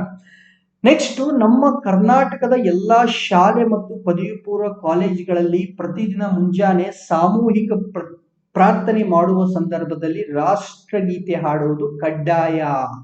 ಈಗ ಸ್ಕೂಲಿಗೆ ಹೋಗ್ರಿ, ಕಾಲೇಜಿಗೆ ಹೋಗ್ರಿ, ಎಲ್ಲೇ ಹೋದ್ರು ಕೂಡ ಬೆಳಗ್ಗೆ ಏನು ನಾವು ಪ್ರೇಯರ್ ಮಾಡ್ತೀವಲ್ಲ, ಪ್ರಾರ್ಥನೆ, ಆ ಪ್ರಾರ್ಥನೆಯಲ್ಲಿ ಮುಂದೆ ಏನಿರಬೇಕು, ರಾಷ್ಟ್ರಗೀತೆ ಇರಬೇಕು ಅಂತ ಹೇಳಿ ನಮ್ಮ ಕರ್ನಾಟಕದ ಶಾಲಾ ಮತ್ತು ಸಾಕ್ಷರತಾ ಶಿಕ್ಷಣ ಇಲಾಖೆದವರು ಒಂದು ಆದೇಶ ಹೊರಡಿಸಿದ್ರು. ಸೊ ಮೋಸ್ಟ್ಲಿ ಎಲ್ಲಾ ಕಡೆ ಆಗ್ತಿತ್ತು, ಕಾಲೇಜಲ್ಲಿ ಡೌಟ್, ಕಾಲೇಜಲ್ಲಿ ಇರ್ಲಿಲ್ಲ ಅನ್ಕೊಂತೀನಿ. ಸೊ ನಮ್ಮ ಕಾಲೇಜಲ್ಲಿ ಇರಲಿಲ್ಲ. ಹೈಸ್ಕೂಲ್ ಮುಗಿಯೋವರೆಗೂ ನಾವು ಏನ್ ಮಾಡ್ತಾ ಇದ್ವಿ, ರಾಷ್ಟ್ರಗೀತೆ ಹಾಡ್ತಾ ಇದ್ವಿ. ಬಟ್ ಇನ್ ಮುಂದೆ ಏನಾಗುತ್ತೆ, ಕಾಲೇಜುಗಳಲ್ಲೂ ಕೂಡ ರಾಷ್ಟ್ರಗೀತೆ ಹಾಡೋದು ಕಡ್ಡಾಯ ಆಗ್ತಿದೆ. ನೆಕ್ಸ್ಟ್, ವಿಶ್ವಸಂಸ್ಥೆಯವರು ತಂದಂತಹ ಈ ಸುಸ್ಥಿರ ಅಭಿವೃದ್ಧಿ ಗುರಿಗಳು ಅಥವಾ ಸಸ್ಟೈನೇಬಲ್ ಡೆವಲಪ್ಮೆಂಟ್ ಗೋಲ್ಸ್ ಅಂತ, ಇಲ್ಲಿ 17 ಗುರಿಗಳನ್ನ ಸಾಧಿಸಬೇಕು ಅಂತ ಒಂದಿಷ್ಟು ಗುರಿಗಳನ್ನ ಇಟ್ಕೊಂಡಿದ್ದೀವಿ. ಓಕೆ, ಸೊ 2015ರಿಂದ ಆರಂಭವಾಗಿ 2030ರ ಒಂದು ಸಮಯದೊಳಗಡೆ ಏನ್ ಮಾಡೋಣ, ಈ 17 ಗುರಿಗಳನ್ನ, ಫಾರ್ ಎಕ್ಸಾಂಪಲ್ ಬಡತನ ನಿರ್ಮೂಲನೆ, ಓಕೆ, ಹಸಿವಿನಿಂದ ಮುಕ್ತಿ, ಈ ತರ 17 ಗುರಿಗಳನ್ನ ನಾವು ಅಂತಾರಾಷ್ಟ್ರೀಯವಾಗಿ ಇಟ್ಕೊಂಡಿದ್ವಿ. ಅದಕ್ಕೆ ಏನಂತ ಹೆಸರು ಕೊಟ್ವಿ, ಸುಸ್ಥಿರ ಅಭಿವೃದ್ಧಿ ಗುರಿಗಳು ಅಂತ. ಸೊ ಇಲ್ಲಿ ವಿಶ್ವಸಂಸ್ಥೆಯವರು ಈ ಗುರಿಗಳನ್ನ ಗೊತ್ತುಪಡಿಸಿದ್ದಾರೆ. ಸೊ ಇದನ್ನ ಸಾಧನೆ ಮಾಡೋದಕ್ಕೆ ಈಗ ಎಲ್ಲಿದ್ದೀವಿ ನಾವು 2022ರಲ್ಲಿ ಇದ್ದೀವಿ. ಇನ್ನು 8 ವರ್ಷದಲ್ಲಿ ಇದನ್ನ ನಾವು ಸಾಧಿಸಬೇಕು. ಸೊ ಹೀಗಾಗಿ ಇದನ್ನ ಸಾಧಿಸೋದಕ್ಕೆ ಉದ್ಯಮ ಮತ್ತು ವೈಜ್ಞಾನಿಕ ಕ್ಷೇತ್ರಗಳಲ್ಲಿ ಆ ಒಂದು ಸಂಶೋಧನೆಯ ನಡುವೆ ಏನಾಗಬೇಕು, ಸಹಭಾಗಿತ್ವವನ್ನ ಸಾಧಿಸಬೇಕು. ಈ ಕಡೆ ರಿಸರ್ಚ್ ನಡೀತಿರುತ್ತೆ, ಒಂದ್ ಕಡೆ ಉದ್ಯಮ ಮತ್ತು ವೈಜ್ಞಾನಿಕ ಅಂತಂದ್ರೆ ಒಂದ್ ಕಡೆ ಏನು ಇಂಡಸ್ಟ್ರಿ, ಇನ್ನೊಂದು ಕಡೆ ರಿಸರ್ಚ್. ಸೊ ಎರಡೂರ ನಡುವೆ ಏನಿರಬೇಕು, ಒಂದು ಸಮನ್ವಯ ಅಥವಾ ಕೋಆರ್ಡಿನೇಷನ್ ಇರಬೇಕು. ಅದನ್ನ ಸಾಧಿಸೋಣ ಅಂತ ಹೇಳಿ ಭಾರತ ಸರ್ಕಾರದ ಮುಖ್ಯ ವೈಜ್ಞಾನಿಕ ಸಲಹೆಗಾರರ ಕಚೇರಿ, okay, so office of principal scientific adviser ಅವರು ಯಾರು, ಮಂಥನ್ ವೇದಿಕೆ ಅನ್ನೋದಕ್ಕೆ ಚಾಲನೆ ನೀಡಿದ್ದಾರೆ. ಓಕೆ, ಸೊ ಸ್ವಲ್ಪ ಅರ್ಥ ಮಾಡ್ಕೊಳ್ಳಿ. ಸುಸ್ಥಿರ ಅಭಿವೃದ್ಧಿ ಗುರಿಗಳು 2015ರಿಂದ ಹಿಡಿದು 2030 ಟೈಮಲ್ಲಿ ಸಾಧಿಸಬೇಕು. ಅದಕ್ಕೆ ಈ ಒಂದು ಇಂಡಸ್ಟ್ರಿ ಮತ್ತು ರಿಸರ್ಚ್ ನಡುವೆ ಕೋಆರ್ಡಿನೇಷನ್ ಅಥವಾ ಸಹಭಾಗಿತ್ವ ಇರಲಿ ಅಂತ ಹೇಳಿ ಒಂದು ವೇದಿಕೆ, ಆ ವೇದಿಕೆ ಹೆಸರು ಮಂಥನ್ ಅಂತ, ಮಂಥನ್ಗೆ ಏನ್ ಮಾಡಿದ್ರು, ಚಾಲನೆಯನ್ನ ನೀಡಿದರು. ಓಕೆ, ಸೊ ಈಗ ಇನ್ನೊಂದು ವಿಷಯ ಇಲ್ಲೇ ಹೇಳ್ಬಿಡ್ತೀನಿ. ಈಗ 2015ರಲ್ಲಿ ಏನು ಸುಸ್ಥಿರ ಅಭಿವೃದ್ಧಿ ಗುರಿಗಳು ಬಂತಲ್ಲ, ಇದಕ್ಕಿಂತ ಹಿಂದೆ 2000 ಇಸ್ವಿಗೆ ಬಂದಾಗ ಅವಾಗ ಏನ್ ಮಾಡ್ತೀವಿ ಅಂದ್ರೆ ಮಿಲೇನಿಯಂ ಡೆವಲಪ್ಮೆಂಟ್ ಗೋಲ್ಸ್ ಅಥವಾ ಮಿಲೇನಿಯಂ ಅಭಿವೃದ್ಧಿ ಗುರಿಗಳು ಅಂತ ಹೇಳಿ 2000ದಿಂದ ಹಿಡಿದು 2015ರ ಒಂದು ಸಮಯದವರೆಗೆ ಇಷ್ಟು 15 ವರ್ಷಗಳವರೆಗೆ ಅದನ್ನ ಇಟ್ಕೊಂಡಿದ್ವಿ. ಅದರಲ್ಲಿ ಕೆಲವೊಂದಿಷ್ಟು ಸಾಧಿಸಕ್ ಆಗ್ಲಿಲ್ಲ. ಸೊ ಆದ್ರೂ ಕೂಡ ಈ ಗುರಿಗಳನ್ನ ಬಿಡೋದ್ ಬೇಡ ಅಂತ ಹೇಳಿ ಮಿಲೇನಿಯಂ ಡೆವಲಪ್ಮೆಂಟ್ ಗೋಲ್ಸ್ ಆದ್ಮೇಲೆ ಸಸ್ಟೈನೇಬಲ್ ಡೆವಲಪ್ಮೆಂಟ್ ಗೋಲ್ಸ್ ಗಳನ್ನ ವಿಶ್ವಸಂಸ್ಥೆ ತಂದಿದೆ. ಸೊ ಅದಕ್ಕೆ ಮಿಲೇನಿಯಂ ಡೆವಲಪ್ಮೆಂಟ್ ಗೋಲ್ಸ್ ಎಷ್ಟಿತ್ತು, 2000ದಿಂದ ಹಿಡಿದು 2015ವರೆಗೆ ಇತ್ತು. ಸಸ್ಟೈನೇಬಲ್ ಡೆವಲಪ್ಮೆಂಟ್ ಗೋಲ್ಸ್ ಯಾವಾಗಿಂದ ಸ್ಟಾರ್ಟ್ ಆಗುತ್ತೆ, 2015ರಿಂದ ಸ್ಟಾರ್ಟ್ ಆಗಿ 2030ರವರೆಗೆ ನಡೆಯಲಿದೆ. ಓಕೆ, ಇನ್ನು 8 ವರ್ಷ. ಇವುಗಳು ಗೊತ್ತಿರಬೇಕು. ಸಾಧ್ಯವಾದ್ರೆ 17 ಗುರಿಗಳು ಯಾವುವು ಅನ್ನೋದನ್ನ ಒಂದ್ಸಾರಿ ಅರ್ಥ ಮಾಡ್ಕೊಂಡು ನೆನ್ಪಿಟ್ಕೊಳ್ಳಿ. ಮುಂದೆ ಇನ್ನೊಂದು ಒಂಥರ ಡಿಫ್ರೆಂಟ್ ವಿಷಯ. ಈಗ ಡಿಜಿಟಲ್ ಪಾವತಿ ವ್ಯವಸ್ಥೆಗಳು ಯಾವ್ದಾವ್ದಪ್ಪ, UPI ಬಳಸ್ತಾ ಇದೀವಿ. UPI ಬಳಸ್ತಾ ಇದೀವಿ ಅಂದ್ರೆ ಇಲ್ಲಿ ಫೋನ್ ಪೇ, ಗೂಗಲ್ ಪೇ ಎಲ್ಲಾನು ಬಂತು. ಓಕೆ, UPI ಬೇಸ್ಡ್ ಸರ್ವಿಸಸ್ ಅದು. ಸೊ UPI ಆಯ್ತು, ಡೆಬಿಟ್ ಕಾರ್ಡ್ ಆಯ್ತು, ಕ್ರೆಡಿಟ್ ಕಾರ್ಡ್ ಆಯ್ತು. ಅದ್ರ ಜೊತೆಗೆ IMPS ಅಂತ, ಇಮಿಡಿಯೇಟ್ ಪೇಮೆಂಟ್ ಸರ್ವಿಸಸ್ ಅಂತ, ಇವುಗಳನ್ನ ನಾವು ಬಳಸ್ತಾ ಇದ್ವಿ. ನಿಫ್ಟ್ ಅಂತ ಇದೆ. ಓಕೆ, ಸೊ ನಿಫ್ಟ್, IMPS ಇವೆಲ್ಲ ನಾವು ಬಳಸ್ತಿದೀವಲ್ಲ. ಸೊ ಇವೆಲ್ಲ ಬಳಸುವಾಗ ಈ ತರ ನಾವು ಯೂಸ್ ಮಾಡಿದಾಗ ಶುಲ್ಕವನ್ನ ವಿಧಿಸಬಹುದೇ, ಇದಕ್ಕೇನಾದ್ರೂ ಚಾರ್ಜಸ್ ಅನ್ನ ನಾವು ಹಾಕಬೇಕಾ, ಹಾಕಬಹುದಾ, ಹಾಕೋಣ ಅಂತ ಹೇಳಿ ಭಾರತೀಯ ರಿಸರ್ವ್ ಬ್ಯಾಂಕ್ ಅವರು ಏನ್ ಮಾಡಿದ್ದಾರೆ, ಸಾರ್ವಜನಿಕರಿಂದ ಒಂದು ಅಭಿಪ್ರಾಯವನ್ನ ಕೇಳಿದ್ದಾರೆ. ನೋಡಿ, ಯಾರು ಕೇಳ್ತಿದ್ದಾರೆ, ರಿಸರ್ವ್ ಬ್ಯಾಂಕ್ ಅವರು. ಏನಂತ ಕೇಳ್ತಿದ್ರೆ, ನೀವು ಯೂಸ್ ಮಾಡ್ತಿದ್ರಲ್ಲಪ್ಪ UPI, credit card, debit card, IMPS, NEFT ಇವೆಲ್ಲ, ಸೊ ಇದ್ರ ಮೇಲೆ ನಾವೇನಾದ್ರೂ ಫೀಸ್ ಹಾಕೋಣ ಅಂತ ನಮಗ್ ಕೇಳ್ತಿದ್ರೆ, ಆಬ್ವಿಯಸ್ಲಿ ನಾವು ಬೇಡ ಅಂತ ಹೇಳ್ತೀವಿ. ಬಟ್ ಆದ್ರೂ ಕೂಡ ಕೇಳಿದ್ದಾರೆ RBI ದವರು. ಸೊ ಜನ ಏನ್ ಹೇಳ್ತಾರೆ ನೋಡೋಣ. ಯಾಕಂದ್ರೆ ಯಾರು, ನಾನಂದ್ರೂ ಹೇಳ, ನನ್ನ ಅಭಿಪ್ರಾಯ ಪ್ರಕಾರ ದುಡ್ಡು ಹಾಕ್ಬೇಡಿ, ನಮ್ಗೆ ಎಷ್ಟೋ ಟ್ಯಾಕ್ಸ್ ಕಟ್ತಾ ಇದೀವಿ, ಮತ್ತೊಂದು ಶುಲ್ಕ ಬೇಡ ಅಂತ ನಾವು ಹೇಳ್ತೀವಿ. ಬಟ್ ನಾನೊಬ್ನೇ ಹೇಳಿದ್ರೆ ಏನಾಗುತ್ತೆ, ಸಾರ್ವಜನಿಕರ ಅಭಿಪ್ರಾಯವನ್ನ ತಗೊಂಡು ಮುಂದೆ ಡಿಸಿಷನ್ ತಗೋಬೇಕಾದವ್ರು ಯಾರು, ರಿಸರ್ವ್ ಬ್ಯಾಂಕ್ ಆಫ್ ಇಂಡಿಯಾ, ಭಾರತೀಯ ರಿಸರ್ವ್ ಬ್ಯಾಂಕ್ ಅವರು ಈ ಒಂದು ನಿರ್ಧಾರ ತಗೋಬೇಕು, ಅವ್ರು ತಗೊಳ್ತಾರೆ. ಇನ್ನು IMPS ಅಂತ ಹೇಳಿದ್ನಲ್ಲ, IMPS ಅಂದ್ರೆ ಇಮಿಡಿಯೇಟ್ ಪೇಮೆಂಟ್ ಸರ್ವಿಸಸ್ ಅಂತ. ಓಕೆ, ಸೊ ಇಲ್ಲಿ ಏನಾಗುತ್ತೆ ಅಂದ್ರೆ, ನೀವು ದುಡ್ಡು ಕೊಟ್ಟ ತಕ್ಷಣ ಮೊಬೈಲ್ ಅಲ್ಲಿ ಫಸ್ಟ್ ಟೈಮ್ ಬಂದಿದ್ದು, ಮೊಬೈಲ್ ಅಲ್ಲಿ ಇನ್ಸ್ಟಂಟ್ ಆಗಿ ಅವಾಗ್ಲೇ ತಕ್ಷಣವೇ ಹಣವನ್ನ ವರ್ಗಾವಣೆ ಮಾಡೋದಕ್ಕಾಗಿ ಈ ಒಂದು IMPS ಅನ್ನೋದನ್ನ ತಗೊಂಡು ಬಂದಿದ್ರು. ಈಗ UPI ಬಂದ್ಮೇಲೆ ಇದೇನಾಗಿದೆ, ಯೂಸ್ ಮಾಡೋದು ಕಡಿಮೆ ಆಗಿದೆ. ಯಾಕಂದ್ರೆ UPI ಮೇಲೆ ನಾವೆಲ್ಲ ದುಡ್ಡು ಕಳಿಸೋದು ಇದನ್ನ ಮಾಡ್ತಾ ಇದೀವಿ. ಬಟ್ ಜಾಸ್ತಿ ಅಮೌಂಟ್ ಇದ್ರೆ ಈಗಲೂ ಕೂಡ ನಾವು IMPS ಅಥವಾ ನಿಫ್ಟ್ ಮೂಲಕ ಹಣವನ್ನ ಕಳಿಸ್ತಾ ಇದ್ದೀವಿ. ನೆಕ್ಸ್ಟ್ ಈಗ ದೊಡ್ಡ ಸುದ್ದಿಗಳಲ್ಲಿ ಹೋಗೋಣ. ದೊಡ್ಡ ಸುದ್ದಿಗಳಲ್ಲಿ ಏನಿದೆಯಪ್ಪ ಅಂದ್ರೆ, IIT ಡೆಲ್ಲಿ ಅವರು ವಿಶ್ವಸಂಸ್ಥೆಯ ವಿಶ್ವ ಆರೋಗ್ಯ ಕಾರ್ಯಕ್ರಮ ಅಂದ್ರೆ ವರ್ಲ್ಡ್ ಫುಡ್ ಪ್ರೋಗ್ರಾಮ್ ಅಂತ ಇದೆ. ಸೊ ವಿಶ್ವಸಂಸ್ಥೆಯ ಅಂಗಸಂಸ್ಥೆ ಇದು. ವಿಶ್ವಸಂಸ್ಥೆಯ ಅಂಗಸಂಸ್ಥೆ ಆದಂತಹ ವಿಶ್ವ ಆರೋಗ್ಯ ಕಾರ್ಯಕ್ರಮದ ಸಹಯೋಗದಲ್ಲಿ ಸಾರ್ವಜನಿಕ ವ್ಯವಸ್ಥೆ ಪ್ರಯೋಗಾಲಯ ಅಥವಾ ಪಬ್ಲಿಕ್ ಸಿಸ್ಟಮ್ ಲ್ಯಾಬ್ ಅನ್ನೋದನ್ನ ಅದಕ್ಕೆ ಚಾಲನೆ ನೀಡಿದ್ದಾರೆ. ಸೊ ಇದ್ರ ಉದ್ದೇಶ ಏನಪ್ಪಾ ಅಂದ್ರೆ, ಸಾರ್ವಜನಿಕ ಸೇವೆಗಳನ್ನ ಉತ್ಕೃಷ್ಟವಾಗಿ ಅಂದ್ರೆ ಅಪ್ಗ್ರೇಡ್ ಮಾಡಿ ಒಳ್ಳೆಯದಾಗಿ ಕೊಡೋದು, ದಕ್ಷತೆಯನ್ನು ಹೆಚ್ಚು ಮಾಡೋದು, ಕಾರ್ಯಕ್ಷಮತೆಯನ್ನು ಹೆಚ್ಚು ಮಾಡುವಂತಹ ಒಂದು ಪ್ರಯೋಗಾಲಯದ ದತ್ತಾಂಶ ವಿಜ್ಞಾನ ಮತ್ತು ಆಪರೇಷನ್ ರಿಸರ್ಚ್ ಸೇರಿದಂತೆ ಬೇರೆ ಬೇರೆ ಆಯಾಮಗಳಲ್ಲಿ ಸಂಶೋಧನೆ ಮಾಡುವುದು. ಸೊ ಅಂದ್ರೆ ಈಗೇನು ವಿಶ್ವ ಆರೋಗ್ಯ ಕಾರ್ಯಕ್ರಮ ಅಂತ ಹಾಕೊಂಡಿದ್ರಲ್ಲ, ಅವರ ಒಂದು ಸಹಯೋಗದಲ್ಲಿ ಸಾರ್ವಜನಿಕ ವ್ಯವಸ್ಥೆ ಪ್ರಯೋಗಾಲಯ ಅಂದ್ರೆ ಏನು ಸಾರ್ವಜನಿಕರಿಗೆ ಸೇವೆ ಸಿಗುತ್ತಲ್ಲ, ಆ ಒಂದು ಪ್ರಯೋಗಾಲಯದಲ್ಲಿ ಏನ್ ಮಾಡ್ತಾರೆ, ಇದರ ಮಾಹಿತಿಯನ್ನ ದತ್ತಾಂಶ ವಿಜ್ಞಾನ ಅಥವಾ ಡೇಟಾ ಸೈನ್ಸ್ ಮತ್ತೆ ಆಪರೇಷನ್ ರಿಸರ್ಚ್ ಈ ತರ ಬೇರೆ ಬೇರೆ ರೀತಿಯಾದಂತಹ ಸಂಶೋಧನೆಗಳನ್ನ ಕೈಗೊಳ್ತಾರೆ ಎಲ್ಲಿ? IIT ಡೆಲ್ಲಿಯಲ್ಲಿ. ಸೊ IIT ಡೆಲ್ಲಿಯಲ್ಲಿ ಇದನ್ನ ಮಾಡ್ತಾರೆ. ನೋಡೋಣ ನೆಕ್ಸ್ಟ್, ಅನಿವಾಸಿ ಭಾರತೀಯರು NRI ಅಂತ ಹೇಳ್ತೀವಿ. ಸೊ ಮೋಸ್ಟ್ಲಿ ನೀವೆಲ್ಲ ಏನ್ ಮಾಡ್ತಾರ, ಈ ಮೂವಿ ನೋಡಿರ್ತಾರ ಸ್ವದೇಶ್ ಅಂತ ಹೇಳಿ. ಸ್ವದೇಶ್ ಅಲ್ಲಿ ಶಾರುಖ್ ಖಾನ್ ಅವರು ಇಸ್ರೋದಲ್ಲಿ ಸೈಂಟಿಸ್ಟ್ ಆಗಿ ಕೆಲಸ ಮಾಡ್ತಿರ್ತಾರೆ. ಸೊ ಒಂದ್ಸಾರಿ ಇಂಡಿಯಾಕ್ ಬರ್ತಾರೆ. ಇಂಡಿಯಾಕ್ ಬಂದ್ಮೇಲೆ ಅವರಿಗೆ ದೇಶದ ಬಗ್ಗೆ ಏನು ನಮ್ಮ ದೇಶದ ಒಂದು ಸೆಳೆತ ಜಾಸ್ತಿ ಆಗಿ ಮುಂದೆ ಅಲ್ಲಿ ರಿಸೈನ್ ಮಾಡ್ಕೊಂಡು ಬಂದು ನಮ್ಮ ದೇಶದಲ್ಲೇ ವಾಸ ಆಗ್ತಾರೆ. ಸೊ ಈಗ ನಮ್ಮ ದೇಶದಿಂದ ಹೊರಗಡೆ ಇರುವಂತಹ ಭಾರತೀಯರನ್ನ ನಾವೇನಂತ ಹೇಳ್ತೀವಿ? ಅನಿವಾಸಿ ಭಾರತೀಯರು ಅಥವಾ NRIs, ನಾನ್ ರೆಸಿಡೆಂಟ್ ಇಂಡಿಯನ್ಸ್ ಅಂತ ಹೇಳ್ತೀವಿ. ಸೊ ಇಂಥವರಿಗೂ ಕೂಡ ಏನ್ ಮಾಡ್ಬೇಕು? ಮತದಾನದ ಹಕ್ಕನ್ನ ನೀಡಬೇಕು ಅಂತ ಹೇಳಿ ಸುಪ್ರೀಂ ಕೋರ್ಟ್ ಅಲ್ಲಿ ಒಂದು ಅರ್ಜಿ ಸಲ್ಲಿಸಿದ್ದಾರೆ. ಸುಪ್ರೀಂ ಕೋರ್ಟ್ ಇನ್ನೂ ನಿರ್ಧಾರ ತಗೊಂಡಿಲ್ಲ, ಜಸ್ಟ್ ಒಂದು ಅಪ್ಲಿಕೇಶನ್ ಹೋಗಿದೆ. ಏನಪ್ಪಾ ಅಂದ್ರೆ NRIs ಗಳಿಗೂ ಕೂಡ ಮತದಾನದ ಹಕ್ಕನ್ನ ನೀಡಬೇಕು ಅಂತ ಸುಪ್ರೀಂ ಕೋರ್ಟ್ ಅಲ್ಲಿ ಅರ್ಜಿ ಸಲ್ಲಿಸಿದ್ದಾರೆ. ಮುಂದೆ ಇವ್ರಿಗೆ ಕೊಡಬೇಕು ಕೊಡಬಾರ್ದು ಅನ್ನೋ ಡಿಸಿಷನ್ ತಗೊಳ್ಳೋದು ಯಾರು? Supreme court. ನಾನಲ್ಲ, ನೀವಲ್ಲ. ಸೊ ಅದಕ್ಕೆ ವೇಟ್ ಮಾಡೋಣ. ಸುಪ್ರೀಂ ಕೋರ್ಟ್ ಹೇಳೋವರೆಗೂ ನಾವು ಆರಾಮಾಗಿ ವೇಟ್ ಮಾಡೋಣ. ಬಟ್ ನಮಗ್ ಒಂದು ಗೊತ್ತಿರಲಿ, ಏನಂತಂದ್ರೆ NRI ಅಂತ ಯಾರಿಗೆ ಕರಿತೀವಿ? ಇದನ್ನ ಆಲ್ರೆಡಿ ಒಂದ್ಸಾರಿ ಹೇಳಿದ್ದೆ. ಒಂದು ವರ್ಷದಲ್ಲಿ, ಯಾವ ವರ್ಷದಲ್ಲಿ? ಆರ್ಥಿಕ ವರ್ಷದಲ್ಲಿ, ಫೈನಾನ್ಷಿಯಲ್ ಇಯರ್ ಯಾವಾಗ ಸ್ಟಾರ್ಟ್ ಆಗುತ್ತಪ್ಪ? ಏಪ್ರಿಲ್ ಇಂದ ಸ್ಟಾರ್ಟ್ ಆಗಿ ಮಾರ್ಚ್ 31ಕ್ಕೆ ಮುಗಿಯುವಂತಹ ಈ ಆರ್ಥಿಕ ವರ್ಷದಲ್ಲಿ 183 ದಿನಗಳಿಗಿಂತ ಹೆಚ್ಚು ಕಾಲ ನೀವೇನಾದ್ರೂ ವಿದೇಶದಲ್ಲಿ ನೆಲೆಸಿದ್ರೆ ನೀವೆಲ್ಲ ಏನು ಅನಿವಾಸಿ ಭಾರತೀಯರು. ಸೊ ಇಲ್ಲಿ ಸ್ವಲ್ಪ ಡೆಫಿನಿಷನ್ ಗೊತ್ತಿರಲಿ. ಇದು ಕ್ಯಾಲೆಂಡರ್ ವರ್ಷ ಅಲ್ಲ, ಇದಿರೋದು ಆರ್ಥಿಕ ವರ್ಷ. ಆರ್ಥಿಕ ವರ್ಷ ಅಂದ್ರೆ ಏಪ್ರಿಲ್ 1ರಿಂದ ಹಿಡಿದು ಮುಂದಿನ ಮಾರ್ಚ್ 31. ಈ ಒಂದು 365 ದಿನಗಳಲ್ಲಿ ಏನಾದ್ರೂ ನೀವು 183 ದಿನಗಳಿಗಿಂತ ಹೆಚ್ಚು ಕಾಲ ಬೇರೆ ದೇಶದಲ್ಲಿ ಹೋಗಿದ್ರೆ, ಕೆಲಸಕ್ಕೆ, ಓದೋದಕ್ಕೆ, ಯಾವುದೋ ಉದ್ದೇಶದಿಂದ ಹೋಗಿದ್ರೆ, ಅವಾಗ ನೀವು ಆಟೋಮೆಟಿಕ್ ಆಗಿ ಏನಾಗ್ತೀರಾ? ನೀವು NRI ಆಗ್ತೀರಾ. ಸೊ ಅಲ್ಲಿ NRI ಆಗಿ ಬೇರೆ ದೇಶದಲ್ಲಿ ಇರುವ ನಿಮಗೆ ಓಟಿನ ಅಧಿಕಾರ ಕೊಡಬೇಕು ಕೊಡಬಾರ್ದು ಅನ್ನೋದು ಈಗ ಡಿಸೈಡ್ ಆಗುತ್ತೆ. ಆದ್ಮೇಲೆ ಮತ್ತೆ ಕರೆಂಟ್ ಅಫೇರ್ಸ್ ಅಲ್ಲಿ ಮಾತಾಡೋಣ. ನೆಕ್ಸ್ಟ್ DG ಯಾತ್ರಾ ಅಂತ. DG ಯಾತ್ರಾ ಅಂತ ಕೋವಿಡ್ ಸಂದರ್ಭದಲ್ಲಿ ಇದನ್ನ ತಗೊಂಡ್ ಬರ್ಬೇಕಂತ ಪ್ಲಾನ್ ಇತ್ತು. ಕೆಲವೊಂದಿಷ್ಟು ಅನುಷ್ಠಾನವನ್ನು ಕೂಡ ಮಾಡಿದ್ರು. ಅಂದ್ರೆ ಕಾಗದ ರಹಿತ ಆಗಿ ಏನು ಟಚ್ ಮಾಡಂಗಿಲ್ಲ, ಬರ್ಬೇಕು. ಓಕೆ, ಸೊ ಪೇಪರ್ ಎಲ್ಲ ತೆಗೆದು ಏನ್ ಮಾಡೋಣ? DG ಯಾತ್ರಾ ಮಾಡೋಣ ಅನ್ನುವಂತ ಒಂದು ಆಪ್ ಅನ್ನ ಕೇಂದ್ರ ಸರ್ಕಾರದವರು ಏನ್ ಮಾಡಿದ್ರೆ ಚಾಲನೆ ತಗೊಂಡ್ ಬಂದಿದ್ರೆ. ಇಲ್ಲಿ ಯಾವುದೇ ರೀತಿ ಪೇಪರ್ಗಳು ಯೂಸ್ ಆಗೋದಿಲ್ಲ. ಮುಖ್ಯವಾಗಿ ಕೋವಿಡ್ ಸಂದರ್ಭದಲ್ಲಿ ಈ ರೀತಿಯಾಗಿ ಕ್ರಮಗಳನ್ನ ಕೈಗೊಂಡಿದ್ರು ಅಂತ ಹೇಳಿದೆ. ಸೊ ಇಲ್ಲಿ ಏನಾಗುತ್ತೆ ಅಂದ್ರೆ ಕಾಗದ ರಹಿತ ಪ್ರಯಾಣ. ಸೊ ನಿಮ್ಮ ಟಿಕೆಟ್ ಆಗ್ಲಿ ಅಥವಾ ನಿಮ್ದೇನೋ ಇದು ಬೋರ್ಡಿಂಗ್ ಪಾಸ್ ಆಗ್ಲಿ, ಇದೆಲ್ಲ ಏನಿರುತ್ತಂದ್ರೆ ಡಿಜಿಟಲ್ ಆಗಿ ಸಿಗುತ್ತೆ. ಸೊ ಕಾಗದ ರಹಿತ ಒಂದು ಪ್ರಯಾಣ ಮತ್ತೆ ತಪಾಸಣೆ ಮೂಲಕ. ಸೊ ಈಗ ಇಲ್ಲೇನು ಭದ್ರತಾ ತಪಾಸಣೆ ಏನ್ ಮಾಡ್ತಿದ್ರಲ್ಲ ಅದನ್ನ ನಿರ್ಮೂಲನೆ ಕೂಡ ಇದೇನ್ ಮಾಡ್ತಿದೆ? ಅನುವು ಮಾಡಿಕೊಡುತ್ತೆ. ಸೊ ಇಲ್ಲಿ ಫೇಶಿಯಲ್ ರಿಕಗ್ನೈಸೇಷನ್ ಟೆಕ್ನಾಲಜಿ ಅಂತ ಹೇಳ್ತೀವಿ. ಸೊ ಈಗ ನನ್ನ ಮುಖಾನ ನೋಡಿದ ತಕ್ಷಣ ಇವನೇ ಅಂತ ಹೇಳಿ ಗುರ್ತಿಡಿಬೇಕು. ಸೊ ಆ ರೀತಿ ಫೇಶಿಯಲ್ ರಿಕಗ್ನೈಸೇಷನ್ ಟೆಕ್ನಾಲಜಿನ ಬಳಸ್ಕೊಂಡು ಬಯೋಮೆಟ್ರಿಕ್ ಸ್ಟ್ರೀಮ್ಲೆಸ್ ಟ್ರಾವೆಲ್ ಅಂತ. ಬಯೋಮೆಟ್ರಿಕ್ ಅಂದ್ರೆ ಈಗ ನೋಡಿ, ಈಗ ಈ ಉಗುರಿಂದ ಗುರ್ತಿರುತ್ತೆ, ಕಣ್ಣಿನ ಒಂದು ರೆಟಿನಾ ಸ್ಕ್ಯಾನ್ ಇರುತ್ತೆ, ಅಥವಾ ಫೇಶಿಯಲ್ ರಿಕಗ್ನೈಸೇಷನ್, ಅಥವಾ DNA ಕೂಡ ತಗೊಳ್ಳಿ. ಇವನ್ DNA ಕೂಡ ತಗೊಳ್ಳಿ. ಸೊ DNA ಇವೆಲ್ಲ ಏನು? ಬಯೋಮೆಟ್ರಿಕ್ಸ್. ಇಂಥ ಒಂದು ಬಯೋಮೆಟ್ರಿಕ್ಸ್ ಅನ್ನ ಬಳಸ್ಕೊಂಡು ಇಲ್ಲಿ ಏನ್ ಬಳಸ್ತಿದ್ರೆ? ಫೇಶಿಯಲ್ ರೆಕಗ್ನೈಸೇಷನ್, ನಮ್ಮ ಮುಖವನ್ನ ಗುರುತು ಹಿಡಿಯುವಂತ ಒಂದು ತಂತ್ರಜ್ಞಾನ. ಮುಖ ಗುರುತು ಹಿಡಿಯುವ ತಂತ್ರಜ್ಞಾನದ ಮೂಲಕ ಯಾವುದೇ ಅಡೆತಡೆ ಇಲ್ಲದೆ ನೀವು ವಿಮಾನ ಪ್ರಯಾಣವನ್ನ ಮಾಡ್ಲಿ ಅಂತ ಹೇಳಿ DG ಯಾತ್ರೆಯನ್ನ ಅನ್ನುವಂತಹ ಒಂದು ಆಪ್ಗೆ ಕೇಂದ್ರ ಸರ್ಕಾರದವರು ಚಾಲನೆ ನೀಡಿದ್ರು.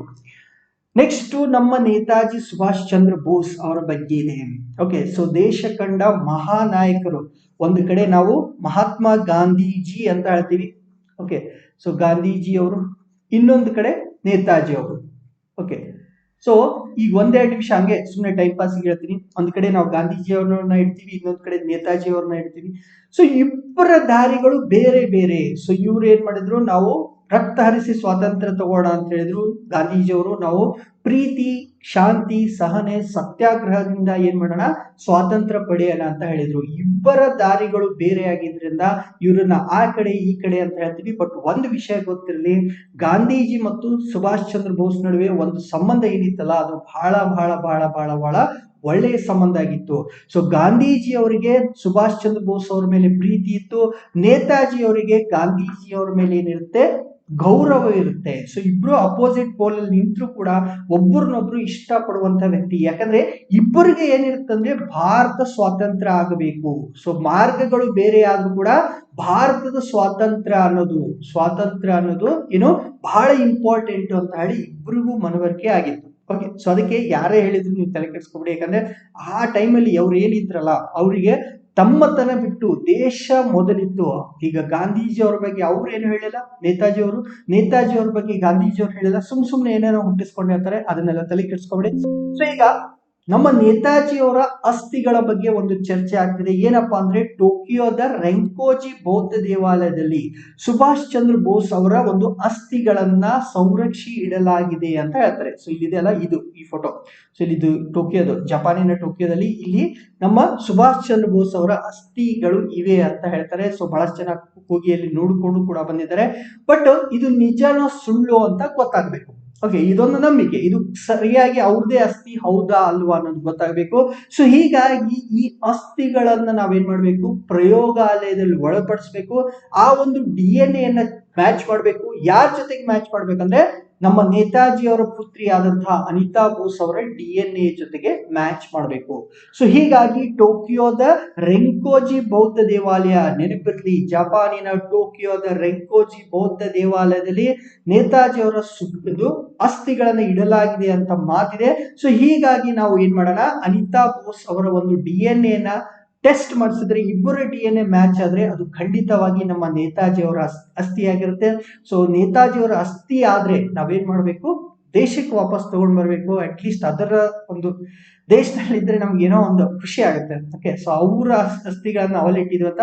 ಸೊ ಹೀಗಾಗಿ ಜಪಾನ್ ಮತ್ತು ಭಾರತ ಸರ್ಕಾರಗಳು ಏನ್ ಮಾಡಿದ್ದೇವೆ ಅಂತಂದ್ರೆ ಮನವಿ ಸಲ್ಲಿಸಲು ನಿರ್ಧಾರ ಮಾಡಿದ್ದಾರೆ. ಮನವಿ ಯಾರಿಗೆ ಸಲ್ಲಿಸಬೇಕು, ನೇತಾಜಿ ಅವರ ಪುತ್ರಿ ಆದಂತಹ ಅನಿತಾ ಬೋಸ್ ಅವರಿಗೆ. ಅಮ್ಮ ಬರ್ರಿ ಅಮ್ಮ, ನೀವು ಬಂದು ನಿಮ್ಮ DNA ನ ಕೊಡಿ. ಯಾಕಂದ್ರೆ ನಾವು ಈ ಅಸ್ಥಿಯನ್ನ ನಾವು ಮ್ಯಾಚ್ ಮಾಡಿ ನೋಡ್ತೀವಿ, ಇದು ನಿಜವಾಗ್ಲೂ ನೇತಾಜಿ ಅವರ DNA ಹೌದು ಅಲ್ವೋ ಅಂತ ನಮಗೆ ಗೊತ್ತಾಗ್ಬೇಕು ಅಂತ ಹೇಳಿ ಎರಡು ಸರ್ಕಾರಗಳು ನೋಡಿ ಹೆಂಗಿದೆ. ಓಕೆ, ಜಪಾನ್ ಮತ್ತು ಭಾರತ ಸರ್ಕಾರಗಳು ಮನವಿ ಮಾಡ್ಕೊಳ್ತಿದ್ದಾರೆ ಅನಿತಾ ಬೋಸ್ ಅವರಿಗೆ. ಸೊ ಅನಿತಾ ಬೋಸ್ ಅವರು ಈ ಮನವಿಗೆ ಸ್ಪಂದಿಸಿ DNA ಟೆಸ್ಟ್ಗೆ ಒಳಪಟ್ರೆ ಮುಂದೆ ನಮ್ಗೆ ಗೊತ್ತಾಗುತ್ತೆ ಇಲ್ಲಿರುವಂತಹ ಅಸ್ಥಿ ನಿಜವಾಗ್ಲೂ ಸುಭಾಷ್ ಚಂದ್ರ ಬೋಸ್ ಅವ್ರದ್ದು ಹೌದು ಅಲ್ವಾ ಅಂತ. ಸ್ವಲ್ಪ ಟೈಮ್ ಜಾಸ್ತಿ ತಗೊಂಡು, ಯಾಕಂದ್ರೆ ನೇತಾಜಿ ಅವ್ರ ಬಗ್ಗೆ ಮಾತಾಡ್ತೀವಿ. ಮುಂದೆ ಈಗೆಲ್ಲ ನಮ್ಗೆ ಗೊತ್ತು ಮಧ್ಯಾಹ್ನದ ಬಿಸಿಯೂಟ. ಓಕೆ, ಸೊ ಬಿಸಿಯೂಟ ಮಾಡೋದಕ್ಕೆ ಏನ್ ಮಾಡ್ಬೇಕು, ಅಡಿಗೆ ಮಾಡೋರು ಬೇಕು. ಸೊ ಮಧ್ಯಾಹ್ನದ ಬಿಸಿಯೂಟ ತಯಾರು ಮಾಡುವಂತಹ ಒಂದಿಷ್ಟು ಅಡಿಗೆ ತಯಾರಕರಿರ್ತಾರೆ, ಅವ್ರಿಗೆ ಹೆಲ್ಪ್ ಮಾಡೋದಕ್ಕೆ ಸಹಾಯಕರು ಇರ್ತಾರೆ. ಸೊ ಈಗ ಏನಾಗಿತ್ತಪ್ಪ ಅಂದ್ರೆ ಇವ್ರ ಕೆಲಸ ಏನಿರುತ್ತೆ ಗುತ್ತಿಗೆ ಆಧಾರದ ಮೇಲೆ ಇರುತ್ತೆ. ಸೊ ಇವರು ಸರ್ಕಾರಿ ನೌಕರರಲ್ಲ, ಹೌದಾ. ಸೊ ಇವ್ರನ್ನ ಗುತ್ತಿಗೆ ಆಧಾರದ ಮೇಲೆ ತಗೊಂಡಿರ್ತಾರೆ. ಒಂದು ವರ್ಷದಲ್ಲಿ ನೀವು ಅಡಿಗೆ ಮಾಡಬೇಕು, ನೀವು ಸಹಾಯ ಮಾಡ್ಬೇಕಂತ ಹೇಳಿ.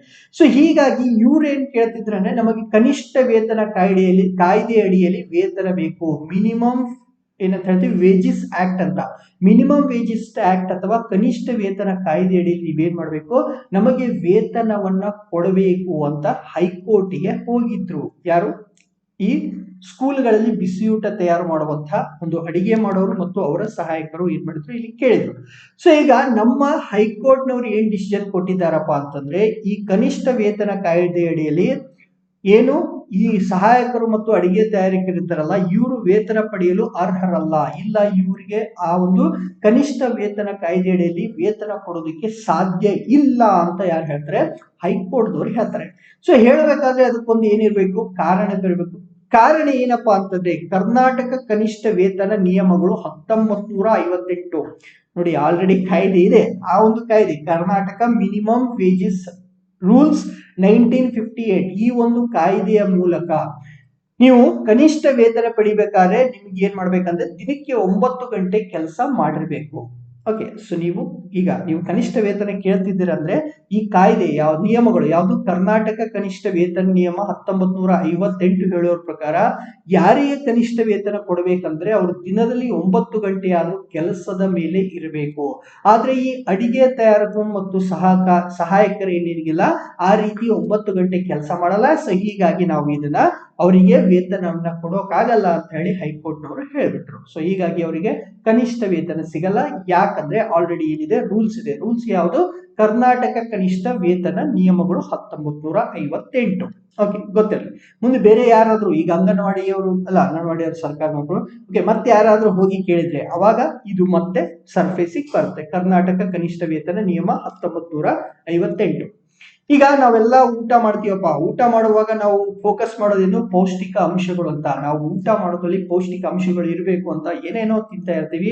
ಬಟ್ ಪೌಷ್ಟಿಕ ಅಂಶಗಳು ನಮ್ಮ ಆಹಾರದಲ್ಲಿ ಇರುತ್ತೆ, ಜೊತೆಗೆ ಆರೋಗ್ಯಕ್ಕೆ ಒಳ್ಳೆಯದಲ್ಲದ ಅಂಶಗಳು ಕೂಡ ಇರುತ್ತೆ. ಸ್ವಲ್ಪ ಎಚ್ಚರ ಮಾಡ್ಕೊಳ್ಳಿ. ನಾವು ಏನೋ ಹಣ್ಣುಗಳನ್ನ, ತರಕಾರಿ ಎಲ್ಲ ತಿಂತೀವಲ್ಲ, ಅದರಲ್ಲಿ ಪೌಷ್ಟಿಕಾಂಶಗಳು ಇರುತ್ತೆ ಡೆಫಿನೆಟ್ಲಿ.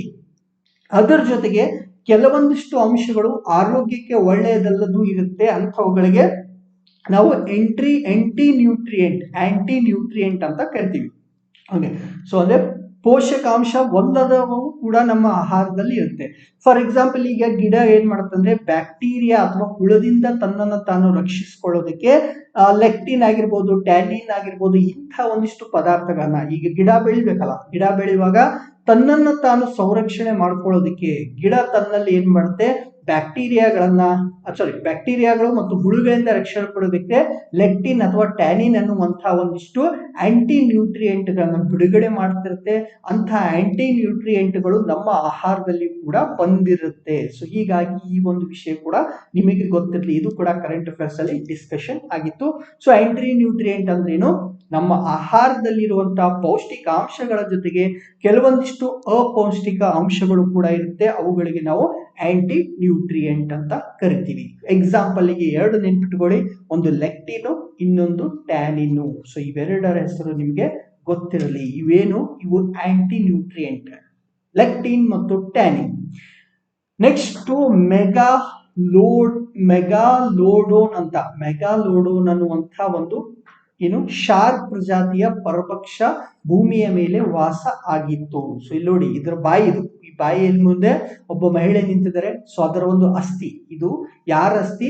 ಶಾರ್ಕ್ ಅಂತ ಹೇಳ್ತೀವಲ್ಲ, ಸೊ ತಿಮಿಂಗಲ್ ತರ ನೀರಲ್ಲಿ ಇರ್ತಲ್ಲ, ಶಾರ್ಕ್ ಪ್ರಜಾತಿಗೆ ಸೇರಿದಂತಹ ಮೆಗಾಲೋಡೋನ್ ಅನ್ನುವಂತಹ ಒಂದು ಪರಭಕ್ಷಕ ಪ್ರಾಣಿ ನೀರಲ್ಲಿರೋದು. ಸೊ ಆ ಒಂದು ಇದರ ಬಗ್ಗೆ ಸ್ವಲ್ಪ ಸಂಶೋಧನೆ ನಡೆದಿದೆ. ಸಂಶೋಧನೆಯಲ್ಲಿ ಏನ್ ಹೇಳಿದಾರಪ್ಪ ಅಂದ್ರೆ, ಇದು ಸುಮಾರು 50 ಫೀಟ್ ಅಥವಾ 50 ಅಡಿ ಉದ್ದ ಇರುತ್ತೆ, 70 ಟನ್ ಭಾರವಿತ್ತು. ಸೊ ಇಂಥ ಒಂದು ಪ್ರಾಣಿ ನೋಡಿ ಎಷ್ಟಿತ್ತು? 50 ಫೀಟ್ ಅಷ್ಟು ಉದ್ದ ಇರುತ್ತೆ. ಇದರ ತೂಕ 70 ಟನ್ ಅಷ್ಟಿರುತ್ತೆ. ಸುಮಾರು 23ರಿಂದ ಹಿಡಿದು 2.6 ಮಿಲಿಯನ್ ವರ್ಷದವರೆಗೆ ಇದು ಬದುಕಿತ್ತು ಅಂತ. ಸೊ ಈಗ ಇದು ಬದುಕಿಲ್ಲ. ಸೊ ಇಲ್ಲಿ ಜಸ್ಟ್ ಹೆಸರು ಗೊತ್ತಿರಲಿ, ಏನಂತಂದ್ರೆ ಮೆಗಾಲೋಡೋನ್ ಅನ್ನೋದು ಇದು ಶಾರ್ಕ್ ಪ್ರಜಾತಿಗೆ ಸೇರಿದಂತ ಒಂದು ಪರಭಕ್ಷ ಪ್ರಾಣಿಗಿತ್ತು. ಅದರ ಬಗ್ಗೆ ಒಂದು ಸಂಶೋಧನಾ ವರದಿ ಬಂದಿತ್ತು. ಇಷ್ಟೇ. ಅದರದ್ದು ಎಷ್ಟು ಉದ್ದ ಇತ್ತು, ಎಷ್ಟು ತೂಕ ಇತ್ತು ಕೇಳಲ್ಲ. ಓಕೆ, ಸೊ ಅದರ ಜೊತೆಗೆ ಇನ್ನೂ ಒಂದು ನಶಿಸಿ ಹೋದಂತಹ ಒಂದು ಪ್ರಾಣಿ ಯಾವುದು? ತಸ್ಮೇನಿಯನ್ ಟೈಗರ್ ಅಂತ ಹೇಳ್ತೀವಿ. ತಸ್ಮೇನಿಯನ್ ಟೈಗರು ಎಕ್ಸ್ಟಿಂಕ್ಟ್ ಆಗಿದೆ. ಇದು ಭೂಮಿ ಮೇಲೆ ಇಲ್ಲ, ಸರ್ವನಾಶ ಆಗಿದೆ, ನಶಿಸಿ ಹೋಗಿದೆ. ಸೊ ಇಂಥವುಗಳನ್ನ ಮತ್ತೆ ಏನ್ ಮಾಡ್ಬೇಕು? ಇವುಗಳನ್ನ ಪುನರುತ್ಥಾನ ಮಾಡೋದಕ್ಕೆ ವಿಜ್ಞಾನಿಗಳು ಯೋಜನೆ ಮಾಡ್ತಿದ್ದಾರೆ. ಸ್ವಲ್ಪ ಯೋಚನೆ ಮಾಡಿ. ಆಲ್ರೆಡಿ ಇದು ಭೂಮಿ ಮೇಲೆ ಇಲ್ಲ. ಯಾವುದು? ತಾಸ್ಮೇನಿಯನ್ ಟೈಗರ್. ಇಲ್ಲಿ ಚಿತ್ರದಲ್ಲಿ ಕಾಣ್ತಿದೆಯಲ್ಲ, ಇದೇ ತಾಸ್ಮೇನಿಯನ್ ಟೈಗರ್. ಸೊ ಈ ತಾಸ್ಮೇನಿಯನ್ ಟೈಗರ್ ಭೂಮಿ ಮೇಲೆ ಇಲ್ಲ ಅಂದ್ರೂ ಕೂಡ ಅದನ್ನು ಯಾವ ರೀತಿ ಮರುಸೃಷ್ಟಿ ಮಾಡ್ತಿದ್ದಾರೆ ವಿಜ್ಞಾನಿಗಳು ಅಂತಂದ್ರೆ, ಇಲ್ಲಿ ಯಾವಾಗ ಒಂದು 80 ವರ್ಷದ ಹಿಂದೆ ಅಂತ ತಗೋಣ. 80 ವರ್ಷಗಳ ಹಿಂದೆ ಒಂದು ಕೊನೆಯ ತಾಸ್ಮೇನಿಯನ್ ಟೈಗರ್, ಹೆಚ್ಚು ಕಡಿಮೆ ನಾಯಿ ತರನೇ ಕಾಣುತ್ತೆ, ಹುಲಿ ತರ ಇಲ್ಲಿ ಏನಿದಾವೆ ಸ್ಟ್ರಿಪ್ಸ್, ಪಟ್ಟಿಗಳಿದಾವೆ. ಓಕೆ, ಸೊ ಇದಕ್ಕೆ ತಾಸ್ಮೇನಿಯನ್ ಟೈಗರ್ ಅಂತ ಕರೆದು. ಸೊ ಈ ಟೈಗರ್ ಲಾಸ್ಟ್ ಏನ್ ಉಳಿದಿತ್ತಲ್ಲ, ಅದರ ಕೆಲವೊಂದಿಷ್ಟು ಅಂಡಾಣುಗಳನ್ನ ಅಥವಾ ಜೀನ್ಸ್ ಗಳನ್ನ ಸಂರಕ್ಷಣೆ ಮಾಡಿ ಇಟ್ಟಿದ್ದಾರೆ ವಿಜ್ಞಾನಿಗಳು. ಸುಮ್ಮನೆ ಕೂತಿಲ್ಲ, ಕೊನೆಯ ಒಂದು ಪ್ರಾಣಿ ಏನ್ ಉಳಿದಿತ್ತಲ್ಲ ಅದರ ಅಂಡಾಣುಗಳು ಅಥವಾ ಅದರ ಜೀನ್ಸ್ ಗಳನ್ನ ಏನ್ ಮಾಡಿದ್ದಾರೆ? ಸಂಗ್ರಹ ಮಾಡಿ ಇಟ್ಟಿದ್ದಾರೆ. ಮುಂದೆ ಅದನ್ನ ಏನ್ ಮಾಡಬಹುದು?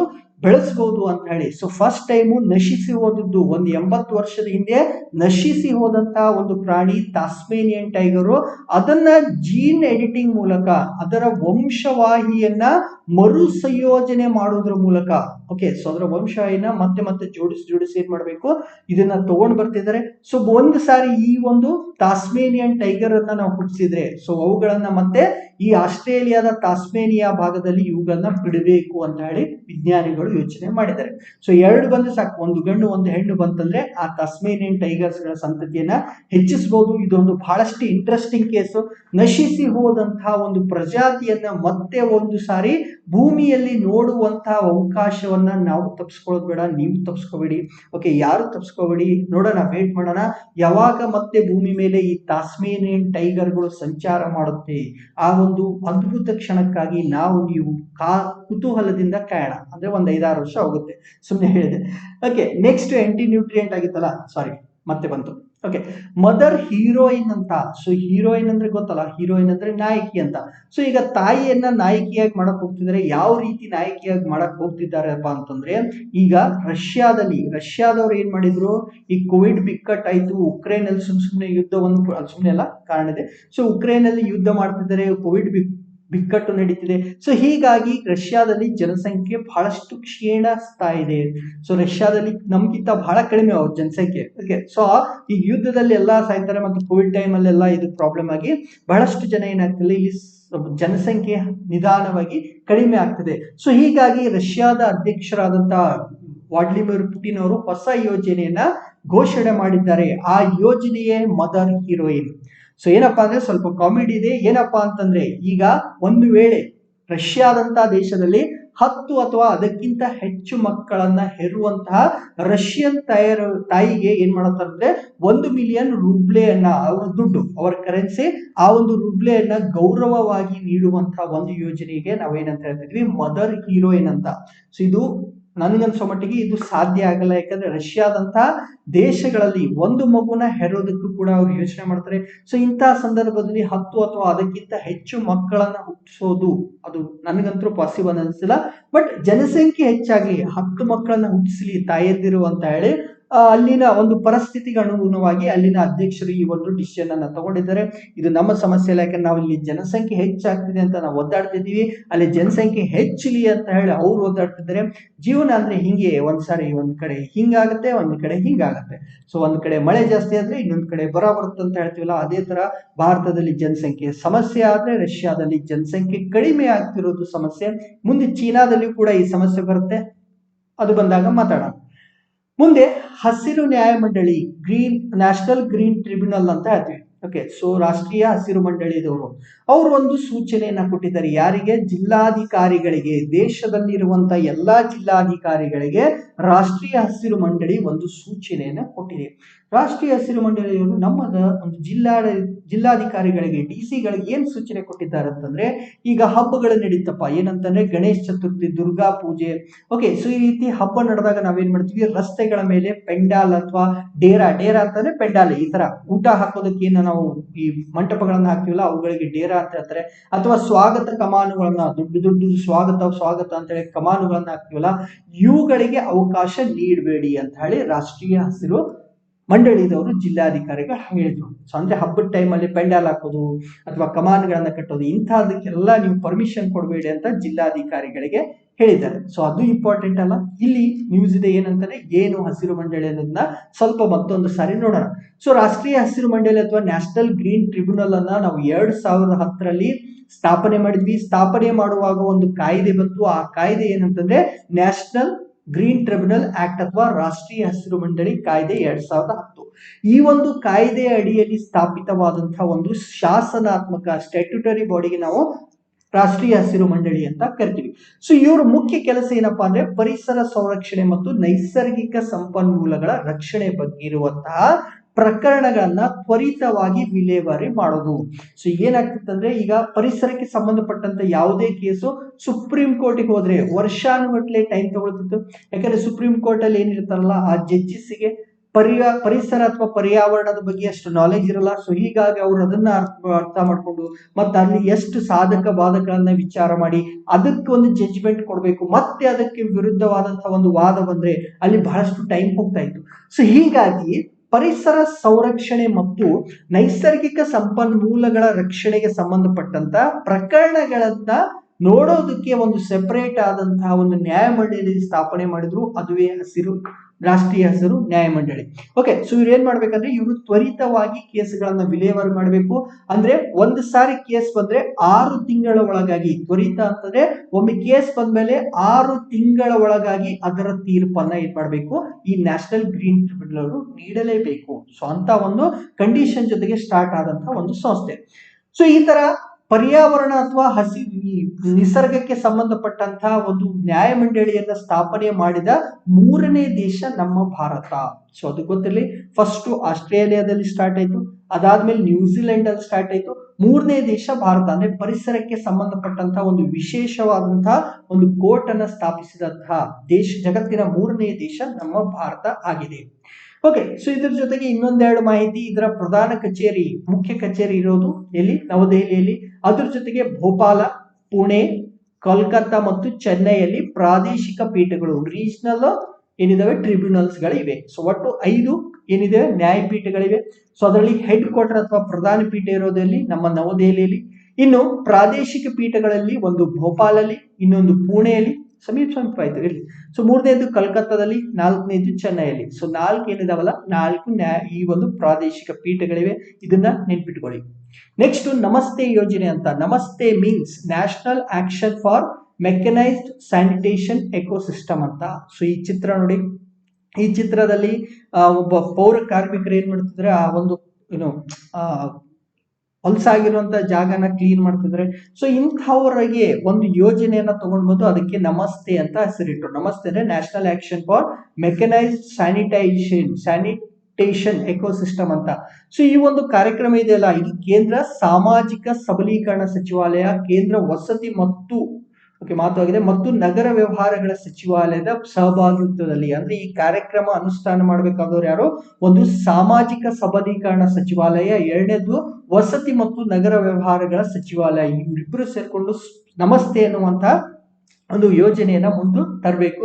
ಸೊ ಈ ಯೋಜನೆ ಗುರಿ ಏನಪ್ಪಾ ಅಂತಂದ್ರೆ, ಇಲ್ಲಿ ಏನು ನೈರ್ಮಲ್ಯ ಕೆಲಸಗಾರರು ಇದ್ದಾರಲ್ಲ, ಈ ತರ ಕೆಲಸ ಮಾಡೋರು, ಅವರ ಜೀವನ ಮಟ್ಟವನ್ನ ಸುಧಾರಣೆ ಮಾಡೋದು. ಸೊ ಅಂದ್ರೆ ಫಸ್ಟ್ ಆಫ್ ಆಲ್ ಈ ತರ ಮ್ಯಾನ್ಹೋಲ್ ಆಗ್ಲಿ ಅಥವಾ ಈ ತರ ಇಂಥ ಪ್ರದೇಶಗಳಲ್ಲಿ ಇವ್ರನ್ನ ಕಳಿಸಬಾರ್ದು.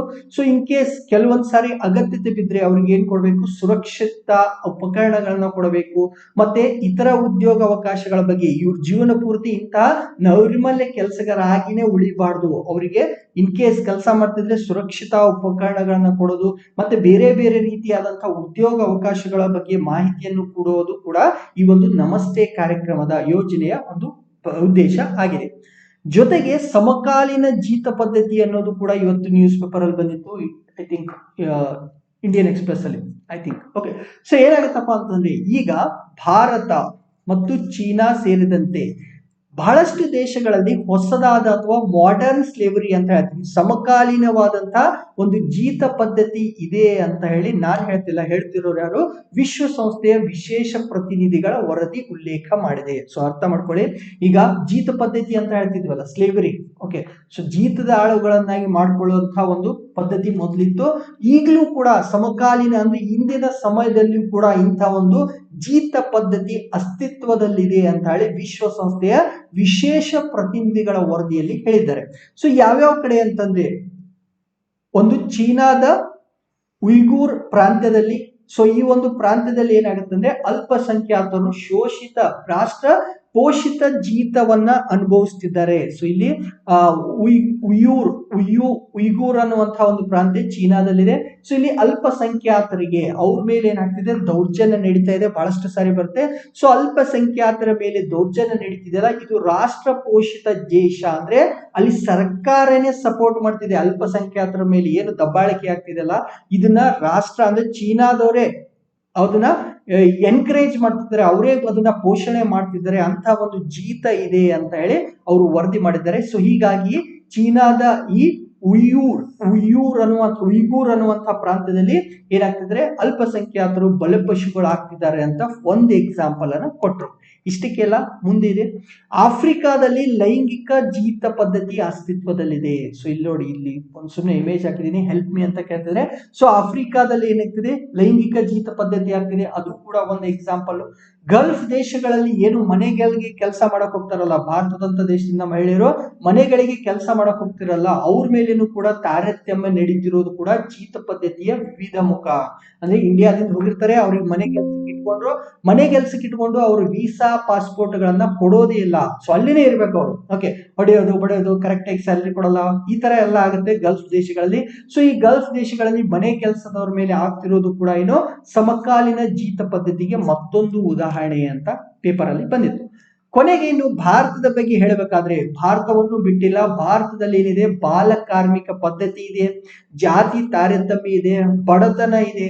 ಸೊ ಹೀಗಾಗಿ ಒಂದು ಕಡೆ ಬಡತನ ಇದ್ರೆ ಮುಗೀತು, ಬಡತನ ಜಾತಿ ತಾರತಮ್ಯ ಬಂದ್ರೆ ಮತ್ತು ಬಾಲ ಕಾರ್ಮಿಕ ಪದ್ಧತಿ, ಅದ್ರ ಮೇಲೆ ದಲಿತರ ಮೇಲೆ ದೌರ್ಜನ್ಯ, ಇವೆಲ್ಲ ಏನು ಸಮಕಾಲೀನ ಜೀತ ಪದ್ಧತಿಯ ಉದಾಹರಣೆಗಳು ಅಂತ ಭಾರತವನ್ನು ಕೂಡ ಅವ್ರು ಬಿಡ್ಲಿಲ್ಲ. ಸೊ ಹೀಗಾಗಿ ಒಂದು ವರದಿ ಬಂದಿದೆಯಲ್ಲ, ಇನ್ನು ಮೇಲೆ ಚರ್ಚೆಗಳು ಸ್ಟಾರ್ಟ್ ಆಗುತ್ತೆ. ಏನಿದು ಸಮಕಾಲೀನ ಜೀತ ಪದ್ಧತಿ, ನಾವು ಅಡ್ವಾನ್ಸ್ ಆಗಿ ಮಾಡ್ತಾ ಇದೀವಿ.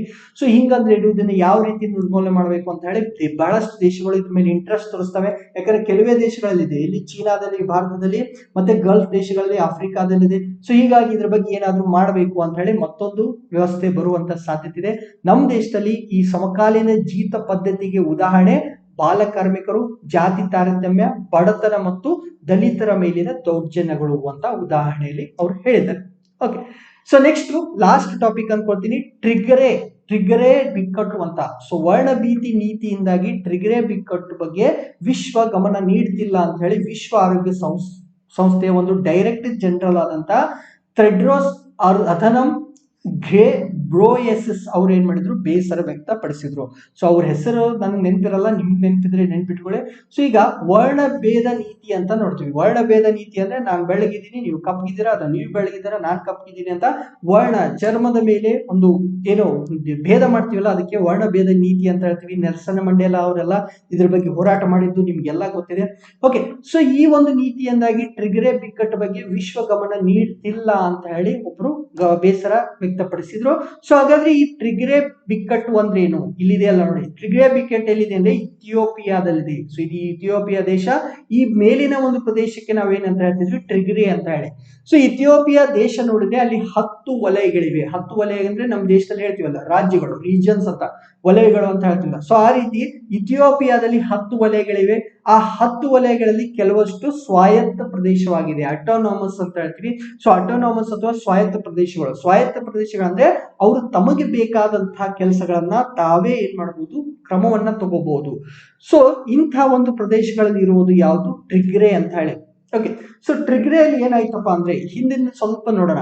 2018ರಲ್ಲಿ ಅಬಿ ಅಹಮದ್ ಅವರ ಒಂದು ನೇತೃತ್ವದ ಸರ್ಕಾರ ಬಂತು ಇಥಿಯೋಪಿಯಾದಲ್ಲಿ. 2018ರಲ್ಲಿ ಅಸ್ತಿತ್ವಕ್ಕೆ ಬಂದಂತ ಅಬಿ ಅಹಮದ್ ಅವರ ಒಂದು ಸರ್ಕಾರ ಏನ್ ಮಾಡುತ್ತೆ, ಹೊಸದಾದಂತಹ ಕೆಲವೊಂದಿಷ್ಟು ರಾಜಕೀಯ ಸುಧಾರಣಾ ಕ್ರಮಗಳನ್ನ ತಗೊಂಡು ಬಂದ್ರು.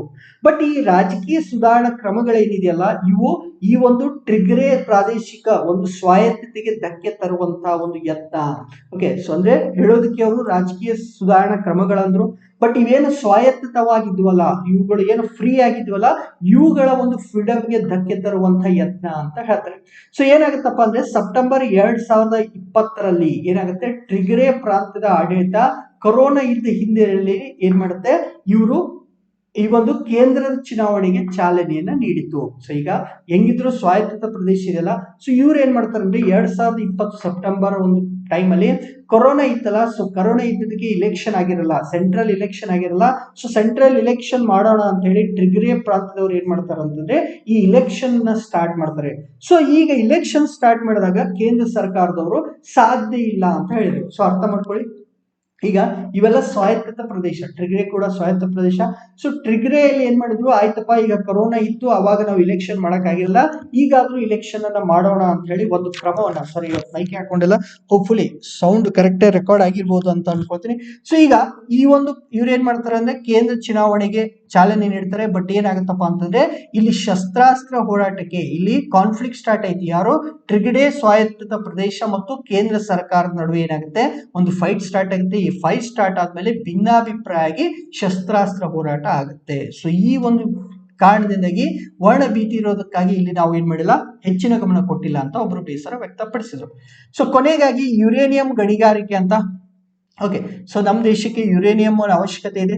ಸೊ ಯುರೇನಿಯಂ ಅನ್ನ ನಾವು ಯಾವ ರೀತಿ ತೆಗಿಬಹುದು ಅಥವಾ ಅದನ್ನು ತಯಾರು ಮಾಡಬಹುದು ಅನ್ನೋದಕ್ಕೆ ಸಮುದ್ರದ ನೀರಿನಿಂದ ಯುರೇನಿಯಂ ಅನ್ನ ಸಂಸ್ಕರಣೆ ಅಥವಾ ಎಕ್ಸ್ಟ್ರಾಕ್ಷನ್ ಮಾಡುವಂತ ವಿಧಾನಕ್ಕೆ ಪುಣೆಯ ಭಾರತೀಯ ವಿಜ್ಞಾನ ಶಿಕ್ಷಣ ಮತ್ತು ಸಂಶೋಧನಾ ಸಂಸ್ಥೆಯ ವಿಜ್ಞಾನಿಗಳು ಏನ್ ಮಾಡಿದ್ರೆ ಒಂದು ತಂತ್ರಜ್ಞಾನವನ್ನ ಅಭಿವೃದ್ಧಿ ಪಡಿಸಿದ್ದಾರೆ. ಈಗ ಯುರೇನಿಯಂ ತೆಗಿತಾ ಇದ್ದೀವಿ. ಯುರೇನಿಯಂ ಎಲ್ಲಿಂದ ತೆಗಿತಾ ಇದ್ದೀವಿ? ಸಮುದ್ರದ ನೀರಿನಿಂದ ಯುರೇನಿಯಂ ಅನ್ನ ನಾವು ಸಂಸ್ಕರಣೆ ಮಾಡ್ತಾ ಇದ್ದೀವಿ. ಸೊ ಈ ಒಂದು ತಂತ್ರಜ್ಞಾನ ತಂದಂತಹ ಒಂದು ಸಂಸ್ಥೆ ಯಾವುದಂದ್ರೆ Indian institute of science education and research ಅಂತ ಇಲ್ಲಿ ಲೋಗೋ ಇದೆಯಲ್ಲ ಇವರು. ಸೊ ಇವ್ರು ಏನ್ ಮಾಡಿದ್ದಾರೆ ಇಂತಹ ಒಂದು ತಂತ್ರಜ್ಞಾನವನ್ನ ಅಭಿವೃದ್ಧಿ ಪಡಿಸಿದ್ದಾರೆ. So Indian institute of science education and research ಅಥವಾ IISER ಅನ್ನೋದೇನು ಒಂದು ಸಾರ್ವಜನಿಕ ಸ್ವಾಯತ್ತ ಸಂಸ್ಥೆ. ಇದನ್ನ 2006ರಲ್ಲಿ ಸ್ಥಾಪನೆ ಮಾಡಿದ್ರು. ಸೊ ಒಟ್ಟು ಏನಿದೆ 7 IISER ಇದಾವೆ. ಓಕೆ, ಎಲ್ಲೆಲ್ಲಿ ಇದಾವ ಅಂತ ಒಂದ್ಸಾರಿ ನೋಡ್ಬಿಡಿ. ಪುಣೆ, ಕೋಲ್ಕತ್ತಾ, ತಿರುಪತಿ, ಮೊಹಾಲಿ, ಭೋಪಾಲ್, ತಿರುವನಂತಪುರಂ ಮತ್ತು ಬೆಹರಂಪುರದಲ್ಲಿ 7 ಏನಿದಾವೆ IISER Indian institute of science education and research ಇದಾವೆ. ಸೊ 7 ಕಡೆ ಇವುಗಳು ಇದಾವೆ. 2006ರಲ್ಲಿ ಇವುಗಳು ಸ್ಥಾಪನೆ ಆಯ್ತು. ಸೊ ಇವುಗಳು ಕೆಲಸ ಮಾಡೋದು ಏನಪ್ಪಾ ಅಂತಂದ್ರೆ ಇವು ಶಿಕ್ಷಣ ಸಚಿವಾಲಯದಲ್ಲಿ ಕೆಲಸ ಮಾಡುತ್ತೆ. ಇವುಗಳನ್ನ ಇನ್ಸ್ಟಿಟ್ಯೂಟ್ ಆಫ್ ನ್ಯಾಷನಲ್ ಇಂಪಾರ್ಟೆನ್ಸ್ ಅಂತ ಕರೆಯಲಾಗುತ್ತೆ. ಅಂದ್ರೆ ದೇಶದ ಒಂದು ಪ್ರಮುಖ ಸಂಸ್ಥೆಗಳು ಯಾವ ರೀತಿ IIT NIT ಇದೆಯಲ್ಲ ಅದೇ ತರ ಇವುಗಳು ಕೂಡ ಇನ್ಸ್ಟಿಟ್ಯೂಟ್ ಆಫ್ ನ್ಯಾಷನಲ್ ಇಂಪಾರ್ಟೆನ್ಸ್ ಅಂತ ಕರೆಸ್ಕೊಳ್ತಾರೆ. ಸೊ ಇವರ ಒಂದು ಸಂಶೋಧನೆ ಏನಿರುತ್ತೆ ಅಂದ್ರೆ ಮೂಲ ವಿಜ್ಞಾನದಲ್ಲಿ, ಇಲ್ಲಿ ಟೆಕ್ನಾಲಜಿ ಬಗ್ಗೆ ನೋಡ್ತಿಲ್ಲ, ಇಲ್ಲಿ ಫಿಸಿಕ್ಸ್, ಕೆಮಿಸ್ಟ್ರಿ, ಬಯಾಲಜಿ ಈ ತರ ಮೂಲ ವಿಜ್ಞಾನಗಳ ಕ್ಷೇತ್ರದಲ್ಲಿ ಶಿಕ್ಷಣ ಮತ್ತು ಸಂಶೋಧನೆಯನ್ನು ಮಾಡೋದಕ್ಕೆ ಈ ಸಂಸ್ಥೆಗಳನ್ನ 2006ರಲ್ಲಿ ಸ್ಥಾಪನೆ ಮಾಡಲಾಯಿತು. ಓಕೆ, ಹೋಪ್ಫುಲಿ ವಾಯ್ಸ್ ಕ್ಲಿಯರ್ ಇದೆ ಅಂತ ಅನ್ಕೊಳ್ತೀನಿ. ಇಲ್ಲ ಅಂತಾನೆ ಮತ್ತೆ ರೆಕಾರ್ಡಿಂಗ್ ಮಾಡ್ಬೇಕಾಗುತ್ತೆ, ಮತ್ತೊಂದು ಹಾಫ್ ಅನ್ ಅವರ್ ಹೋಗುತ್ತೆ. ಸೊ ನೋಡೋಣ ಏನಾಗುತ್ತೆ ಅಂತ. ಸೊ ಹೋಪ್ಫುಲಿ ಎಲ್ಲಾನು ಕರೆಕ್ಟ್ ಆಗಿದೆ ಅಂತ ಅನ್ಕೋಣ. ಓಕೆ, ಸೊ ಯಾರು ನಮ್ಮ Twitter, okay, so Telegram, Instagram, ವಾಟ್ಸಪ್ಗಳನ್ನ ಫಾಲೋ ಮಾಡ್ತಾ ಇದ್ರೆಲ್ಲ ಮಾಡಿ, ವಿಡಿಯೋಗಳನ್ನ ಲೈಕ್ ಮಾಡಿ, ಶೇರ್ ಮಾಡಿ ಮತ್ತು ಬೆಲ್ ಐಕನ್ ಕೂಡ ಪ್ರೆಸ್ ಮಾಡಿ. ಸೊ ಕೊನೆಗೆ ಶುಭರಾತ್ರಿ ಹೇಳೋಕ್ಕಿಂತ ಮುಂಚೆ ನಾವು ಒಂದು ಸಂಕಲ್ಪ ತಗೊಂಡಿದೀವಿ. ಏನಪ್ಪಾ ಅಂದ್ರೆ ನಾವು ಯಾರನ್ನು ದ್ವೇಷ ಮಾಡಲ್ಲ, ಎಲ್ಲರನ್ನು ಪ್ರೀತಿಸೋಣ ಅಂತ ಹೇಳಿ. ಸೊ ಅದಕ್ಕೆ ಆ ಒಂದು ಸಂಕಲ್ಪಕ್ಕೆ ಐ ಆಮ್ ಅಪ್ಪು ಅಂತ ಹೇಳಿ ಒಂದು ಹ್ಯಾಶ್ಟ್ಯಾಗ್ ಕೂಡ ಕೊಟ್ಟಿದ್ದೀವಿ. ಸೊ ಎಲ್ಲರನ್ನ ಪ್ರೀತಿಸೋಣ ಅಂತ ಹೇಳ್ತಾ ಇವತ್ತಿನ ಒಂದು ಕರೆಂಟ್ ಅಫೇರ್ಸ್ ಮುಗಿಸ್ತಾ ಇದ್ದೀನಿ. ಎಲ್ಲರಿಗೂ ಶುಭರಾತ್ರಿ.